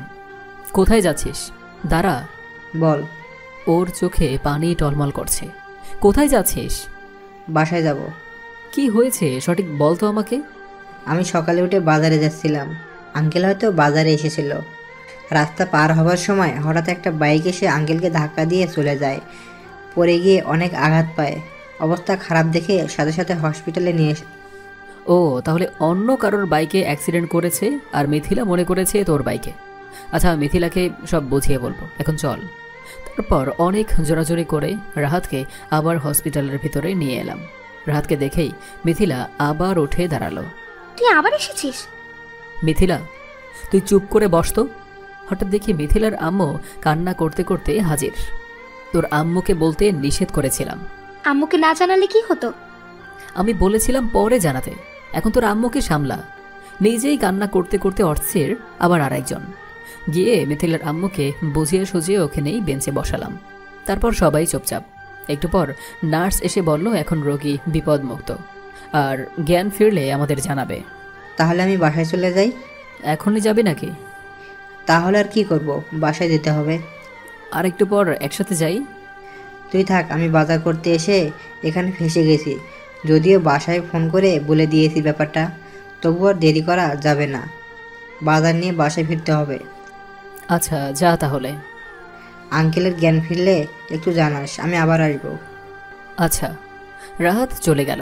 এখানে শুধু আমি, মিথিলা আর ওর আম্মু। বেশ কিছুক্ষণ পর আবার নার্স এসে বলল রোগীর জ্ঞান ফিরেছে। সাথে সাথেই মিথিলা আর ওর আম্মু উঠে চলে গেল। আমিও ওদের পিছে পিছে রুমের ভিতরে ঢুকলাম। আব্বু কেমন লাগছে এখন? বলো কেমন লাগছে? আরে আস্তে, এখনো পুরোপুরি সুস্থ হয়নি। হঠাৎ আমার ফোনটা বেজে উঠল। পকেট থেকে ফোনটা বের করে দেখি সাগরের ফোন। কোথায় তুই? বাসায় আছি। শুনলাম মিথিলার আব্বু নাকি অ্যাক্সিডেন্ট করেছে। হ্যাঁ, আমিও হসপিটালে, ওনার কাছেই আছে। কোথায়, কোন হসপিটালে? আমাদের সদর হসপিটালে। এখন কেমন আছে? এখন একটু সুস্থ, জ্ঞান ফিরেছে। আমাকে একটা কাজে যেতে হবে, না হলে আমি আসতাম ওখানে। সমস্যা নেই, পরে এসে দেখা করে যাস। আচ্ছা, আর কখন কি হয় একটু জানাস। আচ্ছা ঠিক আছে। ফোনটা রেখে দেই। নার্স এসে ডেকে গেল। আমি আর মিথিলা দুজনেই গেলাম। কিছু ওষুধ আর রিপোর্টের কাগজগুলো দিল। মিথিলা, তুই কিন্তু রাহাতের সাথে কাজটা ঠিক করিসনি। ঠিক করিনি মানে? ও যেটা করেছে এরপরও তুই ওর হয়ে কথা বলবি? তুই কিন্তু ভুল জানিস। কি ভুল? অ্যাক্সিডেন্টটা রাহাতের বাইকে হয়নি, অন্য কারো বাইকে হয়েছে। রাত ওখানে ছিল, তাই হসপিটালে নিয়ে এসেছে। আর তুই ওকে ভুল বুঝে ওর গালেই হাত তুললি। আমাকে আগে বলেনি কেন? ওকে বলতে দিয়েছিস? তুই ওকে সহ্যই করতে পারিস না। সত্যি ও তোকে ভালোবাসে। কিন্তু রাহাত ছেলেটা খারাপ না, তুই ওকে আগে কষ্ট দিয়েছিস। কালকেও রাহাত আমার কাছে বলেছে তোকে আর বিরক্ত করবে না, তোর সাথে ঝগড়াঝাটি করে সেটা ও করবে না, আর তোর থেকে দূরেও চলে যেতে চেয়েছে। আর আজ যেটা করলি এরপরে তো আর আসবে না। মিথিলা মাথা নিচু করে আছে। আচ্ছা চল আঙ্কেলের কাছে যাই। আমরা ওষুধগুলো নিয়ে আবার আঙ্কেলের কাছে চলে এলাম। মিথিলা এখন অনেকটাই চুপচাপ আছে। আমিও আর কিছুক্ষণ থেকে আঙ্কেলের সাথে কথা বলে বাসায় চলে আসলাম। বাসায় এসে বেল দিতেই সাদিয়া দরজা খুলে দিল। একটু দাঁড়া, কথা আছে। আমি না দাঁড়িয়ে চলে আসছে। বললাম একটু কথা আছে। আঙ্কেলের শরীরের অবস্থা কেমন? ভালো। আর কোনো কথা বললাম না, সোজা রুমে চলে এলাম। রুমে এসে শুয়ে শুয়ে ফোন চিপছে। তখনই সাদিয়া আমার রুমে আসলো। আবার রুমে এসেছিস? আসবো না তো কি করব? আমার রুমে তোর কোনো কাজ আছে? হ্যাঁ আছে। আমার রুমে তোর কিসের কাজ? অনেক কাজ। ফাজলামো করার মোডে এখন আমি নেই, সর এখান থেকে। তুই যে মুড বানিয়েছিস, কখন ভালো হয় আর কখন খারাপ হয় বুঝি না। বেআইনের সাথে একটু মজা করবি, তাতেও তোর মুড থাকে না। এত কথা বলছিস কেন? যেতে বলছি না এখান থেকে। আমি বলছি তো সরি। সরি কিসের জন্য? আমি সেদিন তোর থেকে প্রতিশোধ নেওয়ার জন্য একটা ভুল করে ফেলেছি। শোন, আমি ওসব কথা ভুলে গিয়েছি, আর তুইও বদলে যা। ভুলেই যদি যাস তাহলে আমার সাথে কথা বলিস না কেন? বললাম তো সব কিছুই ভুলে গিয়েছি, মানে তোকেও ভুলে গিয়েছি। তুই না আমাকে ভালোবাসতি, তাহলে এত তাড়াতাড়ি ভুলে গেলি কি করে? ভালোবাসতাম, কিন্তু এখন বাসি না। তখন মানুষ চিনতে ভুল করেছিলাম। তখন না হয় মানুষটা খারাপ ছিল, কিন্তু মানুষটা বদলাতে পারে। এখন আবার বলে দেখ। মজা পেলাম। আমি মজা পাওয়ার মতো কিছু বলিনি। কিন্তু আমার কাছে এটা সেরা জোকস ছিল। আমাকে মাফ করে দে। বললাম তো আমি সব ভুলে গিয়েছি। তুই আমাকে যা করতে বলবি তাই করব, যা শাস্তি দিবি তাই মাথা পেতে নেব, একটা টু শব্দ করব না। সত্যি? আমি যা করতে বলবো তাই করবি? শুধু একবার বলে দেখ কি করতে হবে। আচ্ছা, তাহলে এখান থেকে এখন চলে যা। সাকিব প্লিজ। চুপ, আর একটা কথা বলবি না। এই তো বললি আমার সব কথা শুনবি, এখন আবার কি হলো? দেখ, আমার মন মানসিকতা এখন সম্পূর্ণ বদলে গিয়েছে। যখন ভুলটা করেছিলি তখন মনে ছিল না? তখন কোথায় গিয়েছিল তোর এই মানসিকতা? তখন মনে ছিল না যে এটার জন্য কত বড় বিপদ তৈরি হতে পারে? এখন এসেছি বড় বড় লেকচার দিতে, যত সব। তাকিয়ে দেখে সাদিয়ার চোখ দিয়ে পানি পড়ছে। সাথে আমার কি? আমার চোখ দিয়ে যখন পানি পড়েছিল তখন তো একবারও ফিরে দেখেনি। আমার রুম থেকে তোকে যেতে বলেছি। সাদিয়া অসহায় দৃষ্টি নিয়ে তাকিয়ে আছে। যা বলছি। সাকিব, আমি বলছি তো, আমি এটার জন্য অনুতপ্ত। তোকে যেতে বলেছি, কানে যাচ্ছে না কথা? যা এখান থেকে। এক প্রকার জোর করেই সাদিয়াকে রুম থেকে বের করে দিলাম। দেখি ভাবি আমার রুমের দিকেই আসছে। সাদিয়া কান্না করতে করতে ওর রুমের দিকে চলে গেল। ভাবি হয়তো আমাকে জোরে কথা বলাতে শুনে এই দিকেই আসছিল, আর এসে সাদিয়াকে কান্না করতে দেখল। আমি আমার মতো আবার গিয়ে বিছানায় শুয়ে পড়লাম। রাগে আমার মাথাটা পুরো বিগড়ে আছে। এভাবেই সাদিয়ার সাথে খারাপ আচরণ করতে করতে কেটে গেল আরও 2 দিন। এই 2 দিনে সাদিয়াকে যে কতবার কাঁদিয়েছে তার কোনো হিসেব নেই। ভাবিও সব কিছুই বোঝে, কিন্তু কিছুই বলে না। কি আর বলবে? বিকেলের দিকে আমি, সাগর আর রাহাত স্কুল মাঠে বসে আছি। হঠাৎ কোথা থেকে যেন মিথিলা এসে হাজির। আর হ্যাঁ, মিথিলার আব্বু আজ দুপুরে বাসায় চলে এসেছে। এখন অনেকটাই সুস্থ। তুই এখানে? আসলাম একটা কাজে। তোর আবার এখানে কিসের কাজ? আছে একটা জরুরি কাজ। তোরা থাক, কালকে দেখা হবে। রাহাত আর না থেকে চলে গেল। তারপর কারো কোনো কথা বলার সুযোগ দিল না। আমরা বুঝতে পেরেছি যে মিথিলা আসাতেই রাহাত উঠে চলে গেল। সেটা মিথিলাও হয়তো বুঝেছে। ওকে ডাক দে, যেতে দিস না। পারলে তুই গিয়ে ডেকে আয়। মিথিলা পিছন দিক থেকে রাহাতকে অনেকবার ডাকলো। রাহাত শুধু একবার পিছনে তাকিয়ে আবার সামনের দিকে হাঁটতে শুরু করলো। মিথিলাও দৌড়ে গিয়ে পিছন থেকে জড়িয়ে ধরলো। আমি আর সাগর তো পুরাই আবাল হয়ে বসে আছি। হয়তো রাহাতও অবাক হয়েছে। কি ঘটলো এটা? কি হচ্ছেটা কি? স্যার বলছি। ছাড়বো না। এটার মানে কি? মানে অনেক কিছু। অনেক মানুষ আছে স্যার বলছি। তাহলে সাকিবের কাছে চল। স্যার যাচ্ছি। মিথিলা রাহাতকে ছেড়ে দেয়। রাহাত আর মিথিলা দুজনেই আবার আমাদের কাছে আসে। কিরে, চলে আসলি যে আবার? আমি নিয়ে এসেছি। মিথিলা, তুই এখানে কেন? সত্যি বলতে আমি রাহাতের কাছে এসেছি। রাহাতের কাছে? রাহাতের কাছে কেন? ওকে সরি বলতে এসেছি। রাহাত মাথা নিচু করে বসে আছে। আমাকে ক্ষমা করে দে। রাহাত চুপ করে আছে, কথা বলছে না। সত্যি আমি বুঝতে পারিনি। আমি ভেবেছিলাম তোর গাড়ির সাথে আব্বু অ্যাক্সিডেন্ট করেছে। আরে সমস্যা নেই। আমার দিকে তাকা। রাহাত অন্যদিকে তাকিয়ে আছে। এরপর মিথিলা যেটা করলো সেটার জন্য আমরা কেউই প্রস্তুত ছিলাম না। মিথিলা হাঁটু গেড়ে রাহাতের সামনে বসে এক হাত রাহাতের দিকে এগিয়ে দিয়ে বলল, আই লাভ ইউ। এটা দেখেই রাহাত এক লাফে উঠে দাঁড়ালো। আমি সাগর দুজনেই উঠে দাঁড়িয়ে গেলাম। ওদের কাণ্ড দেখে আমি আর সাগর কেউই কিছু বলছি না, শুধু ওদের কাণ্ডগুলো দেখছি। এই কয়েকদিনে তোকে অনেক মিস করেছি, তোর শূন্যতা উপলব্ধি করেছি। এমনকি কয়েকদিন আগে করা তোর সাথে ঝগড়াগুলো এখনো খুব মিস করি। বিশ্বাস কর, এই ঝগড়ার মাঝে আমার মনের অনেকটা জায়গা দখল করে নিয়েছিস। এসব চাইলেও আর দূরে যেতে পারবো না। কি হলো, এখনো রেগে আছিস? আমাকে ভালোবাসবি না? ওঠ। আমি বা সাগর এখন কোনো কথা বলছি না, শুধু দাঁড়িয়ে দেখছি। অনেক দেরি হয়ে গিয়েছে। কিসের দেরি হয়েছে?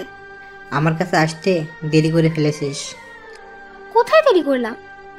আমি একজনকে ভালোবাসি। মানে? হ্যাঁ, অনেক আগে থেকেই ভালো লাগতো। তারপর তুই না করার পর থেকে ওকে আপন করে নিয়েছি। দেখ, এখন একদম মজা করবি না। আমি মজা করছি না। কি বলছিস এসব? যা সত্যি তাই বলেছি। ওই শালা, কি বলছিস এসব? ফাজলামো করো? হ্যাঁ, ফাজলামো না, আমি সত্যি বলছি। আমাদের তো কখনো বলিস নেই। তোরা জানিস আগে থেকে। পাগল হয়েছিস নাকি? আমাদের কখন বললেই? আমি পাগল হইনি, সত্যি বলছি। নাম কি মেয়েটার? মিথিলা এতক্ষণই কান্না করে দিয়েছে। সাদিয়া। মানে? আমার মাথাটা চক্কর দিয়ে উঠল। ঠিকভাবে কথা বল। আমি আবার খারাপ কি বললাম? খারাপ বলিসনি মানে? সাগর রাহাতকে বোঝাতো, ও যেন পাগলামো না করে। রাহাত, তুই কি পাগল হয়েছিস?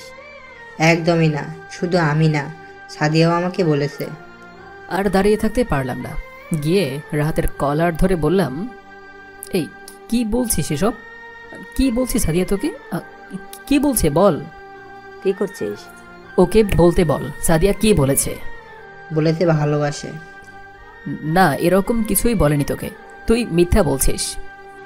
কেন মিথ্যা বলতে যাব? সত্যি এটা বলেছে। না, এটা হতেই পারে না, সাদিয়া আমাকে ভালোবাসে। শান্ত হ। শান্ত হব মানে? কি সব বলছে? আরে পুরো কথাটা তো শুনবি। মিথিলা কান্না করে চলেছে। আমি ভালোবাসি সাদিয়ার বান্ধবী মিথিলাকে। মানে? মিথিলা অবাক হয়ে রাহাতের দিকে তাকালো, চোখ দিয়ে পানি ঝরছে। কি বলতে চাইছিস তুই? আমি বলতে চাইছি আমি সাদিয়ার বান্ধবী মিথিলাকে ভালোবাসি। সাদিয়াও আমাকে বলেছে যে মিথিলা আমাকে ভালোবেসে ফেলেছে। এবার তো কলাটা ছাড়। তোকে বলেছে? আমি মিথিলার সাথে কথা না বললেও সাদিয়ার সাথে প্রতিদিনই কথা বলতাম। মিথিলার সম্পর্কে সব কিছু শুনেছি, আর এটা সাদিয়া বলেছে। তাহলে এত কাহিনী করলি কেন? সেটা মিথিলাকে একটু শাস্তি দেওয়ার জন্য। মানে? হ্যাঁ, ও আমাকে থাপ্পড় মেরেছিল, সেটা কি আমি ভুলে গেছি? এটা তারই প্রতিশোধ নিলাম। কুত্তা তুই! মিথিলার দিকে তাকিয়ে দেখি এক দৃষ্টিতে রাহাতের দিকে তাকিয়ে আছে, আর চোখ দুটো রাগে লাল নীল হলুদ কালো রং ধারণ করেছে। কেমন যেন একটা থমথমে পরিবেশ সৃষ্টি হয়েছে। আশা করছি কিছুক্ষণের মধ্যেই এখানে কিছু একটা হবে। সাগরকে টেনে নিয়ে এখান থেকে একটু দূরে এলাম। আমরা বিপদ সীমা পার করতেই ওইদিকে চতুর্থ বিশ্বযুদ্ধ লেগে গেল। মিথিলা রাহাতকে কিল ঘুষি যা পারছে দিচ্ছে, আর মুখ দিয়ে রাহাতের 14 গোষ্ঠীর সুনাম করছে। রাহাত আর দেরি না করে নিজের বুকে মিথিলাকে স্থান করে দিল। বাহ, কি সুন্দর মনোরম পরিবেশ। পরিবেশটা সুন্দর না? হ্যাঁ। কোনো হইচই আছে? ওই শালা, তুই কি তাহেরের মুখ থেকে যেসব ডায়লগ মার্কেট পাক হয়েছে সেইগুলো ছাড়ছিস? জানি না, তবে কথাগুলো মিলে গেছে। আমি আর সাগর অট্ট হাসিতে মেতে উঠলাম। পরিবেশটা শান্ত হওয়ার পরেই আমরা রাহাত আর মিথিলার কাছে গেলাম। মিথিলা রাহাত দুজনকে ছেড়ে দিল। এত মানুষের ভিতরে তোরা এসব করছে রে, লজ্জা হওয়া দরকার তোদের। শালা মাথায় গাঁটটা দিলে সব ঠিক হয়ে যাবে। কোনো কথাই শুনতে চাই না। টিট দিবি কবে তাই বল। কিসের জন্য? কিসের জন্য মানে? কচি খোকা হয়ে গেলি নাকি? কিসের ট্রিট? তোরা এক হয়ে গেলি সেটার? কোথায় এক হয়েছি? আমি এসব প্রেম ভালোবাসা বিশ্বাস করি না। তাই নাকি? হ্যাঁ, আমি এতক্ষণ মজা করেছিলাম। এসব প্রেম ভালোবাসার উপর আমার একটুও বিশ্বাস নেই। মানে কি বলছিস? মানে এটাই, এসব প্রেম ভালোবাসা নামক ন্যাকামো করে আমাকে পাবে না। আমাকে পেতে হলে বিয়ে করতে হবে। এখন? এখন না, তুই তোর বাসায় বলে আমাদের বাসায় প্রস্তাব পাঠাবি। কিন্তু এখন আমার বিয়ের বয়স হয়নি। আমি এত কথা শুনতে চাই না, যত তাড়াতাড়ি সম্ভব আমাকে বিয়ে করবে, এই বলে দিলাম। আল্লাহ, এটা আবার কেমন পেরেশানির মধ্যে পড়লাম। কেন, তুই কি কখনো বিয়ে করবি না নাকি? বিয়ে করব না কেন? বিয়ে করব, কিন্তু এখন না। বিয়ে যখন করবি তখন আগেই করে নে, সমস্যা কোথায়? তোরা বুঝতে পারছিস না? তোকে চিন্তা করতে হবে না, তোর বাসায় আমরা বলে দেব। শালা এত খই ফুটছে মুখ দিয়ে। তাহলে তুমি সাদিয়াকে বিয়ে করনি কেন? আমি সাদিয়াকে বিয়ে করব কেন? কেন তুই সাদিয়াকে ভালোবাসিস না? না, এটা বলার সাথেই ওরা সবাই একসাথে হেসে উঠল। এভাবে হাসছিস কেন পাগলের মতো? তুই যে সাদিয়াকে ভালোবাসিস না এটা প্রমাণ একটু আগেও আমরা পেয়েছি। কি বলবো, ভাষা খুঁজে পাচ্ছি না। শালা মিসকে শয়তান, ডুবে ডুবে জল খায়। তুই যদি এতই ভালোবাসিস তাহলে ওকে মেনে নিস না কেন? নেব, তবে ওকে আগে শাস্তি দেব, তারপর। অনেক কাঁদিয়েছে আমাকে, আমিও কম ছেড়ে দেব নাকি? হ্যাঁ, ওকে আগে বোঝাবো কষ্ট কাকে বলে, তারপর। তোরা যাই বলিস, মেয়েদের কষ্ট দেওয়া আমার একদমই পছন্দ না। এই যে শোনো, ভূতের মুখে রাম নাম। মিথিলা তোকে একটা থাপ্পড় দিয়েছিল বলে ওকে একটু আগে কান্না করিয়ে ছেড়েছিস, আর এখন সাধু সাচ্ছ না? শালা মিচকে শয়তান আমি না তুই। ঠিকই বলেছিস। একটা থাপ্পড়ের শাস্তি হিসেবে মিথিলাকে কান্না করতে হয়েছে। আর একবার ভাব, সাদি আমার সাথে যেটা করেছে সেটার জন্য ওকে কত বড় শাস্তি ভোগ করতে হবে। আচ্ছা ঠিক আছে, কষ্ট দিস, কিন্তু দেখিস খারাপ কিছু যেন না করে। আর সাদিয়া অনেক বদলে গিয়েছে, এখনও তোকে পাগলের মতো ভালোবাসে, এটা কিন্তু মাথায় রাখিস। আচ্ছা তাহলে বাসার দিকে যাওয়া যাক, সন্ধ্যা লেগে যাচ্ছে। আর দেরি না করে সবাই যার যার মতো বাসায় পৌঁছে গেলাম। বেল দিতেই আজকেও সাদিয়া এসে দরজা খুলে দিল। কোনো কথা বললাম না, সোজা রুমে চলে আসলাম। কি কথাই বা বলবো। কিছুক্ষণ থেকে হেডফোনটা নিয়ে ছাদে চলে আসলাম। একটু পর কারো আসার আওয়াজ পেয়ে তাকিয়ে দেখি সাদিয়া এসেই ছাদের এক কোণায় চলে গেল। আমি বারবার আর চোখে দেখছি যে কি করে। সাদিয়া হয়তো ভেবেছে আমি কিছু একটা বলবো, যে তুই ছাদে কেন, এরকম কিছু, কিন্তু আমি তো কিছুই বলছি না। সাদিয়া আমাকে দেখছে কিন্তু কথা বলার সাহস পাচ্ছে না। একবারে হেঁটে হেঁটে ছাদের এই পাশে আবার ওই পাশে যাচ্ছে, বারবার আর চোখে দেখছি আমাকে। যখন দেখলো আমি কিছুই বলছি না, তখন নিজে থেকে এসেই কথা বলল। কি করিস? কি করিস? দেখছিস না কি করছি?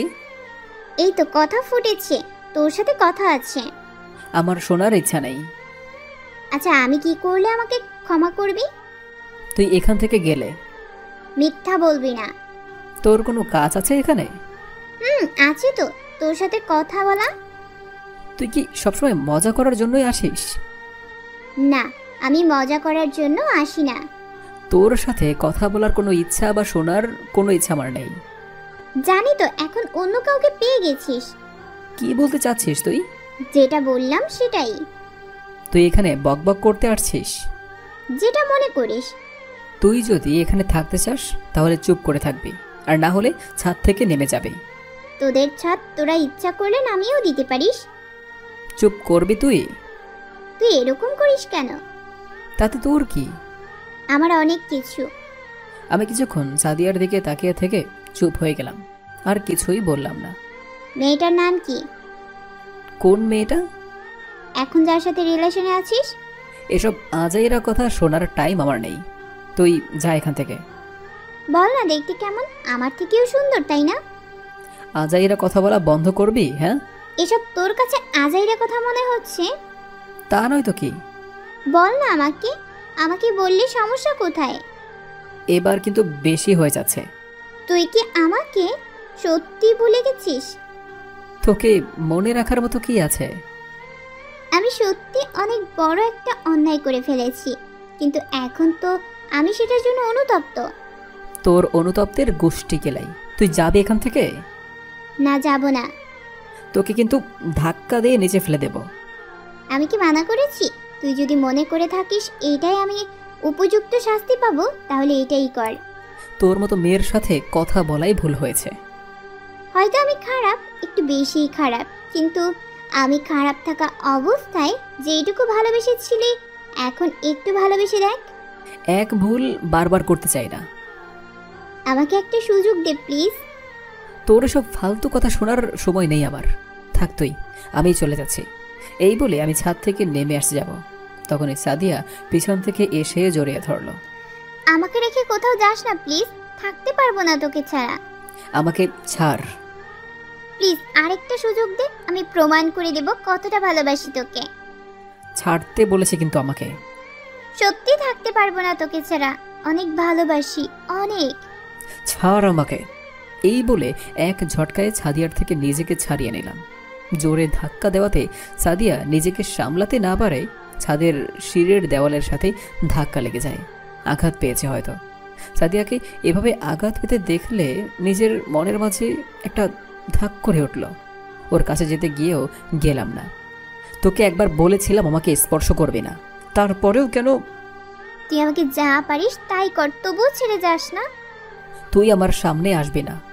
আমি আসবো, বারবার আসবো, দেখি তুই কত কষ্ট দিতে পারিস। আমাকে নিয়ে যেসব স্বপ্ন দেখছিস না, সব ভুলে যা। পারবো না। শুধু শুধু কষ্ট পাবে। জানতে চেয়েছিলে না আমি অন্য কাউকে ভালোবাসি কি না? আমি অন্য কাউকে ভালোবাসি, আর তাকেই বিয়ে করব। আর কিছু বললাম না, সোজা আমার রুমে চলে আসলাম। কথাগুলো শোনার পর সাদিয়ার মুখটা দেখার মতো ছিল।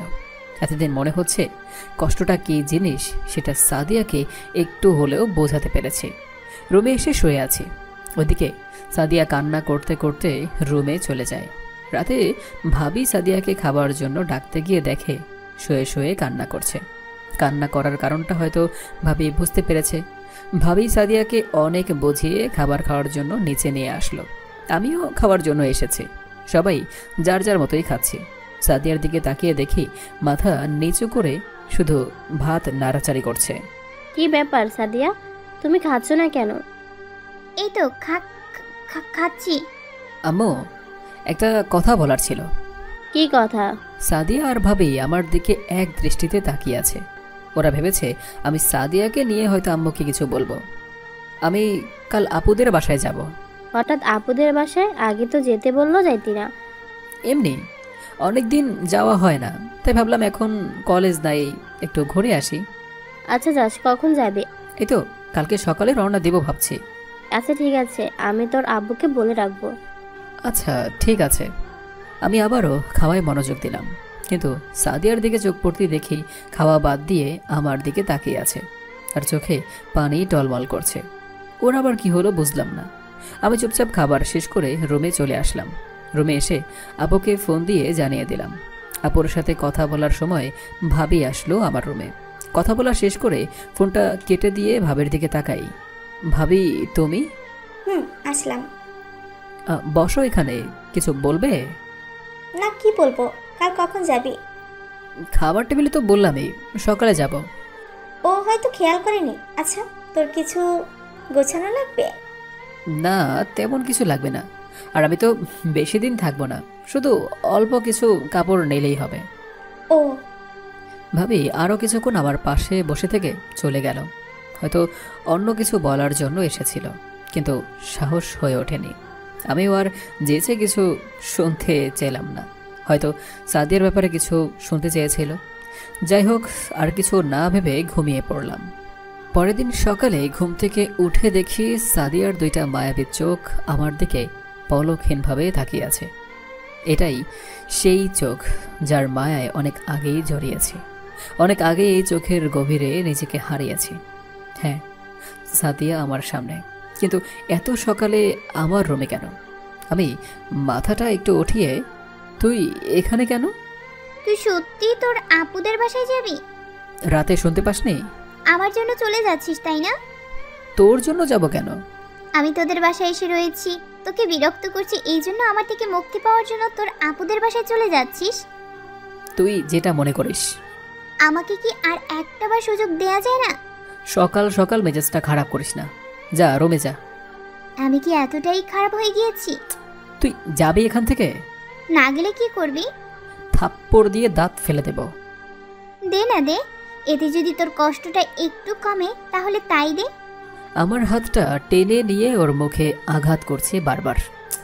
যা এখান থেকে, আমাকে একটু শান্তিতে থাকতে দে। হ্যাঁ ঠিকই বলেছিস, আমি তোর অশান্তির কারণ তাই না? তোকে এখন দেখতে ইচ্ছে করে না। দেখতে হবে, তুই যত দূরে ঠেলে দিবি ততই পাশে পাবি। তোর সব ভাওতাবাজি কথা বাদ দিয়ে অন্য রাস্তা দেখ। অন্য রাস্তায় দেখবো। আমি যদি তোকে না পাই তাহলে অন্য কারো হতে দেব না, কথাটা মাথায় রাখিস। আর তুই বললি না যে অন্য কাউকে ভালোবাসিস, ওই মেয়েকে যদি আমি পাই তাহলে দেখে নিস তুই। কোনো দিনও পাবি না। তোর যা ইচ্ছা করতে পারিস, তবে একটা কথা শুনে রাখ, এরপর যদি তোর করা কোনো কাজের জন্য আমার অথবা আমার পরিবারের ওপর কোনো প্রভাব পড়ে, তবে তুই দেখে নিস আমি কি করতে পারি। সাদিয়া আর কোনো কথা না বলে চোখ মুছতে মুছতে রুম থেকে বেরিয়ে গেল। আমি উঠে ফ্রেশ হয়ে নিলাম। আজ আবুদের বাসায় যাব অনেক দিন পর। অতঃপর ফ্রেশ হয়ে এসে দেখি খাবার রেডি আছে। সাদিয়া সোফায় বসে মোবাইল টিপছে। আমি টেবিলে বসেই ভাবিকে খাবার দিতে বললাম। খাবার শেষ করে আম্মুকে বললাম কিছু টাকা দিতে, আর আমি রুমে এসে তৈরি হয়ে নিলাম। অল্প কিছুক্ষণ পরে কাপড় চোপড় নিয়ে আর দেরি করব না, নিচে এসে আম্মুর থেকে টাকা নিয়ে আম্মু আর ভাবিকে বলে বেরিয়ে পড়লাম। বের হবার সময় সাদিয়ার মুখটা দেখার মতো ছিল। যাই হোক, আর দেরি না করে রওনা দিলাম আপুদের বাসার উদ্দেশ্যে। অনেকক্ষণ পর অবশেষে আপুদের বাসায় এসে পৌঁছালাম। বাসার সামনে এসে বেল দিতেই তন্নি এসে দরজা খুলে দিল। তন্নি হচ্ছে আপুর মেয়ে। কেমন আছো মামা? মামা তুমি?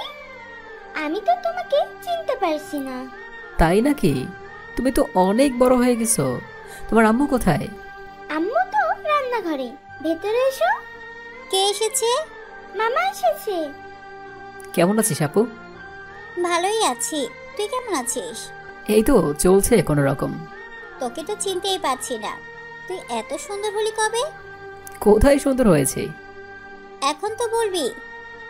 আচ্ছা যা, তন্নির দাদা দাদির সাথে কথা বলে আয়, আর অল্প একটু সময় লাগবে রান্না শেষ করতে।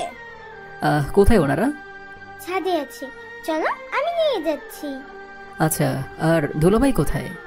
তোর দুলাভাই তো এই সময় অফিসে থাকে। ও আচ্ছা।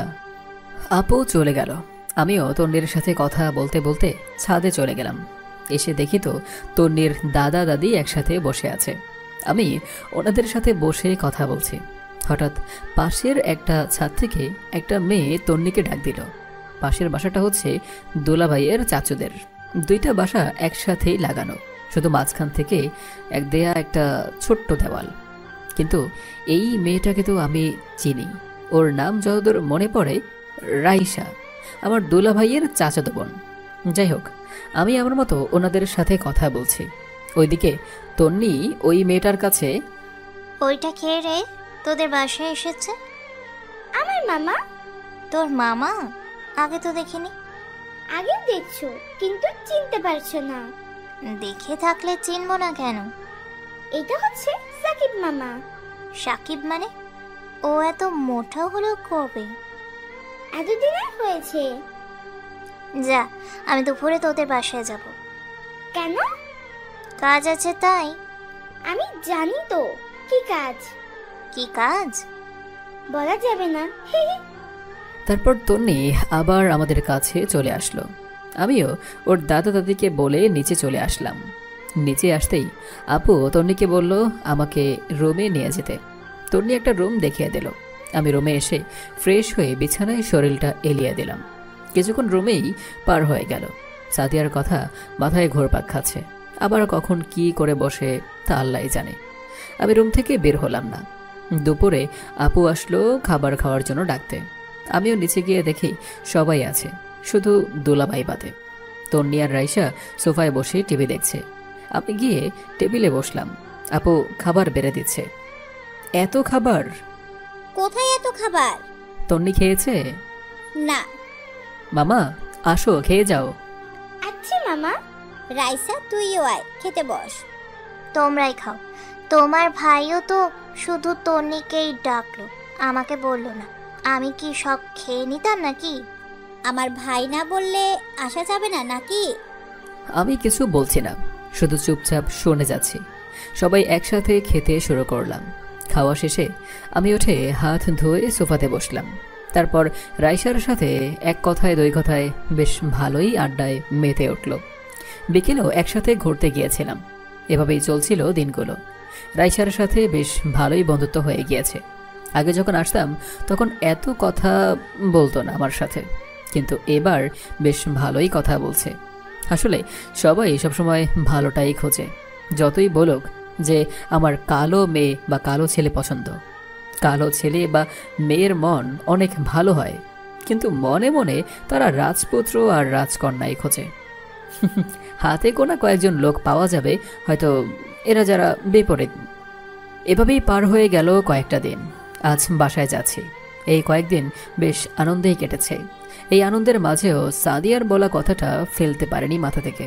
সব সময় শুধু এটাই ভেবেছি যে কি থেকে কি করে বসে মেয়েটা।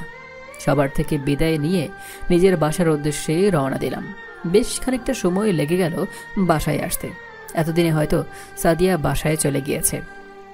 বাসার সামনে এসে কলিং বেল দিতেই আম্মু এসে দরজা খুলে দিল। আম্মুর সাথে কথা বলতে বলতে ভিতরে আসলাম। দেখি ভাবি সোফায় বসে আছে। ভাবির সাথে কথা বলে আমার রুমে চলে আসলাম। এসে ফ্রেশ হয়ে মোবাইলটা নিয়ে ছাদে চলে গেলাম। যেটা ভেবেছিলাম সেটাই, সাদিয়া চলে গিয়েছে। কিছুক্ষণ পর রাহাত আর সাগরকে ফোন দিয়ে স্কুল মাঠে আসতে বলে আমিও ওখানে চলে গেলাম।